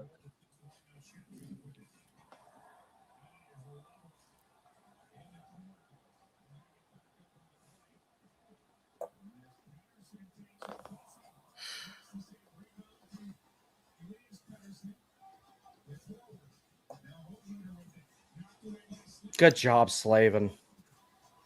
Absolutely love watching him play. Oh, shit. Okay, there we go. Golf wedge gets it done. Yeah. Chatty got crunched there a little bit earlier. Golly, just another chance in the slot. Walking it right through the net. That one went off the post, didn't it? I don't know. Bussy may have gotten a piece of it. Just walking into the slot. This is like And the same exact sequence is about to repeat. Golf wedge it out. They go back. They change their lines, and they walk right through the neutral zone uncontested, get a clean entry, and then take it right to the interior with no problems. They're about to do the same exact thing again. Clean entry. You're correct. Let them right to the middle of the ice. You're correct. Golf wedge it out. Let's do it again. Let's do it again. This is just pure survival mode here. This is not what should be I'm happening so sick against of watching this Vancouver. team play in survival mode, though. Let's see if it happens again. Oh, hey, good job. Thank you. Breaking up a play in the neutral zone. There we go. Thank you. Against the 2026 Vancouver Canucks.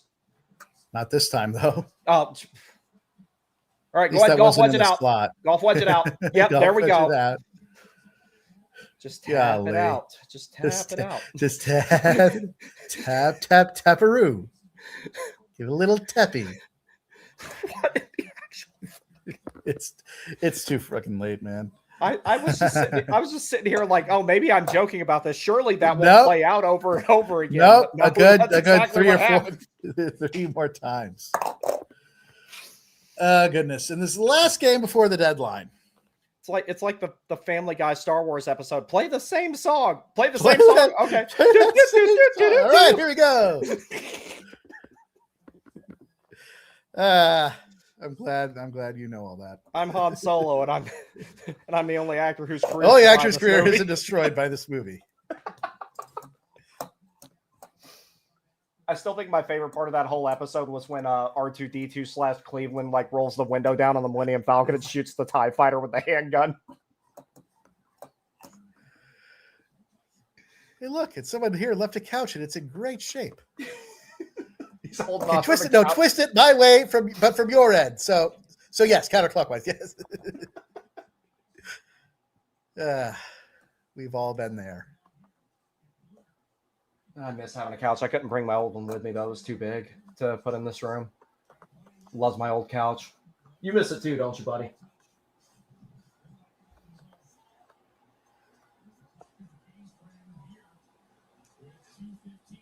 Dump it in. Just get it in. Thank you. Let's not do Florida again. I know the net's not empty yet. Oh. Did he say Jarvis and Svechnikov drew penalties? Did I hear that correctly? No, So I think a penalty's on Vancouver, though. That's what I'm saying. I thought that he said that Jarvis and Svechnikov both drew a penalty because I've got the sound on, but it's really loud. I heard Svechnikov. That was it. But maybe, okay. I don't know.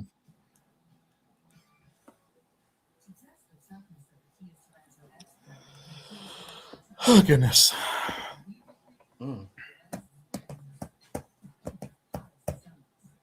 Yeah, I think the Canes will make a depth move. Maybe they'll get someone like Rodriguez or someone like that. Someone who's that nice, won't excite me at all. But that won't. Yeah, it won't be an excite. I don't think it'll be like a really exciting move. But I think they'll make something. I think they'll do something small if nothing else. Yeah. I mean, it's like we want them to order a burger and they're only getting the side of fries and they're not even loaded. Like they've got okay, so if KK is still on this team at the offseason, they've got to buy him out. I'd rather them just trade him for a mid. I don't think he's a negative asset. That's the problem. Well, he's not a negative asset to a team like Chicago or San Jose. I think he still is. I don't think any team is gonna take. I don't think every team is gonna be like, no, you'll have to pay us to take him. Well, I mean, the Canucks are going to be bad for a long time. Maybe he'll go there for picks. He can just stay there tonight. He'll nix it with his 7-team no move. That's true. Well, no, he has a 10. Jake Gardner was the one who famously had the 7-team no trade, and we know exactly what 7 those were. I don't blame him. That's pretty common, though. Yeah. I mean, dude, it's just I think about it though, and like if I were an NHL player, I don't think I'd want to be in any of those markets. It's like the stuff that Marner was saying about people driving by his house or whatever it was. Maybe Winnipeg, yeah. All right, y'all need to put this away right here. Oh, yeah, cross-check, yeah. No, it was boarding and clear as day, too. Man, Svech is Svets He was has played- cross-checked into the boards. Yeah, Svets has played well tonight, so I don't mean that he's been bad when I say this, but he has had a rough night. Yeah, it's something I actually didn't know, and I actually learned not too long ago about the actual penalty of boarding.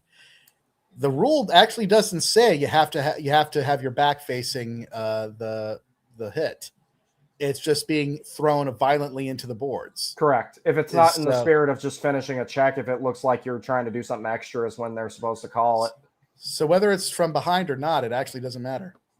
Come on, boys, don't fuck around with it. It's almost always called as a hit from literally from directly behind into the boards. But it can be called from the front. It just almost never happens. Well, when was the last time you saw a clipping penalty? Never. I've only seen one in my entire life, and that was in the SPHL. What is defined as clipping? I'm going to read the rule because it can explain it better than I can. Oh.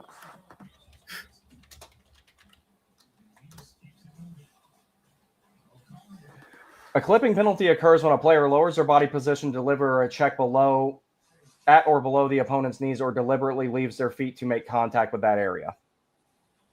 So basically, if you go into the cannonball pose and hit somebody below the knees, that's clipping. I've seen it one time, and it was a major when it happens. I saw it one time in a Fire Ants game. Yeah. All right. They want to play 5-on-5. Yeah, they have to. There's no reason Carolina shouldn't put this game away right here. Did Nikishin block that? He mishit it. No, I'm saying he blocked the shot. Oh, okay. He didn't block. Okay. He was in the lane, though, so maybe he would have gotten it. That's icing. 5-on-5 power play empty net versus the 2026 Vancouver Canucks. And we're barely hanging on. What are we doing? Rod needs to be chewing their ass after this game. Even if they win, this has not been good. The third period, they've been awful.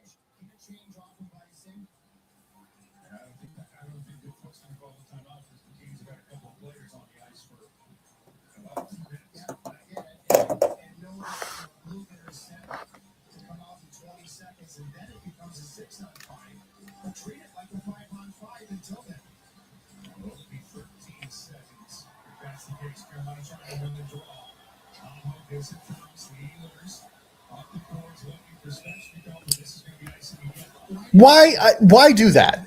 Why would you ice the puck like that? Do you have an explanation, Brandon? I'm running out of explanations for everything with this team, dude. I've never they have such a good record, yet they've done nothing but piss me off the last 2 years. It's like, oh, the team's doing good. I'm like, oh, so you only watch the box scores and the highlights then if you think that everything is fine. This shit is not fine. Like, I don't even know what'll help this. Like, this is just this is just their like, to me, it's they just feel like me. It's like they feel like it's 1 a.m. and they haven't slept in 20 hours. Yeah. That's just what it seems like to me. That's the best explanation I got. They're going to get cooked on Friday. I already know it. See, no, because things are the way they are. They're actually going to have a great game on Friday and then lose to Calgary. Yeah, I could see that too. Jonathan Huberdeau gets a hat trick or something. Huberdeau, yeah, from the press box after his surgery. Yeah, that's what I'm saying. It's like he just comes back for that one game, annihilates Carolina, and then retires. He's like, I made my money. I'm good. I'm out.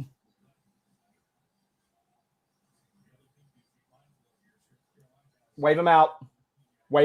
Or not. No, they let him do it. Is that I'm Pettersson? Saying Aho gets waved out for less. Clean win. Yeah. Good win. And he knocked the stick out of his hand. That should also be a penalty.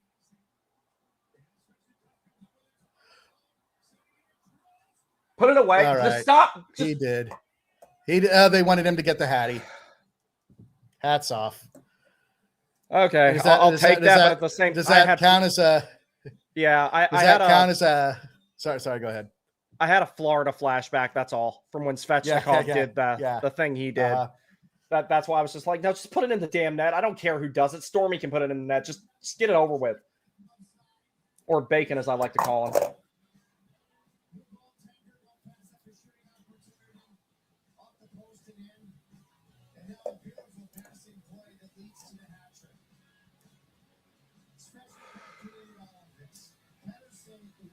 No. Show the whole thing. Show the whole thing. So does that count as a power play goal or not? Yeah. Wonder if he got it in right before the power play expired. I think there was 1 second left on it when he got it. I think you're right. It looked like that. I could be wrong. All right. Well, that's nice. No, it had to be because it was 2:13 when the penalty was called, I believe. So 4/10 of a second left when he scored. So it should be a power play goal. All right. Good for Ehlers. Empty net power play 5-on-5 goal versus the 2026 Vancouver Canucks to win the game. Hey, they got it. At least they got it. But it's just still funny to me that it went down that way. Still, the best one ever was in the preseason back in 2019, where they were in the offensive zone for like a whole minute against Tampa and they couldn't score. Right. Yeah. That was insane. Well, like somebody took that and put the Benny Hill music to it and sped it up. They did that against Tampa last week. Yeah, I had like 5 shots at the open net and all of them were blocked. Yeah, I was just sitting there. Everyone around me is going crazy. I'm just sitting there like, bro, come on. Nah. You're like, nah. Figures. But okay, all right. Of course, Bussy gives up 4 goals in his last 2 starts, wins them both. Yep, and now Freddie's going to start in the playoffs. Yep, you're probably right. None of those goals were on Bussy. None of them. No. Not a single one. At least not the first, second, and fourth, I will say we're not. What was the third goal? That was a 5-on-3 goal. Was their third goal? Oh, that's right. Okay, so yeah, I'm not going to fault him for a 5-on-3 goal. Unless he just did something incredibly stupid, but like he's got to stop playing the puck. They need to chain his ass across. That's true. That's the one thing I'm just kind of like, yo, bro, stop. All right. I gotta get some shut eye. Yeah, I'm gonna do the same thing here. But thank you for joining me. Will do you want to do this again on Friday night? Perhaps. Okay, if you don't have to wake up early on Saturday. I mean, I think it's at 9:00 on Friday. Oh wait, right? no, Friday I cannot. I'm actually I'm doing something else. Okay. But but perhaps Calgary maybe. Okay, yeah, and that's on Sunday, so I'll be at work on Sunday, so I don't think I can do that one. All right, well, fair enough. All right, brother. Well, it's been fun though. Have a good night. Enjoy your sleep. Thank you. Good night, all. Good night. All right, let me end the stream here.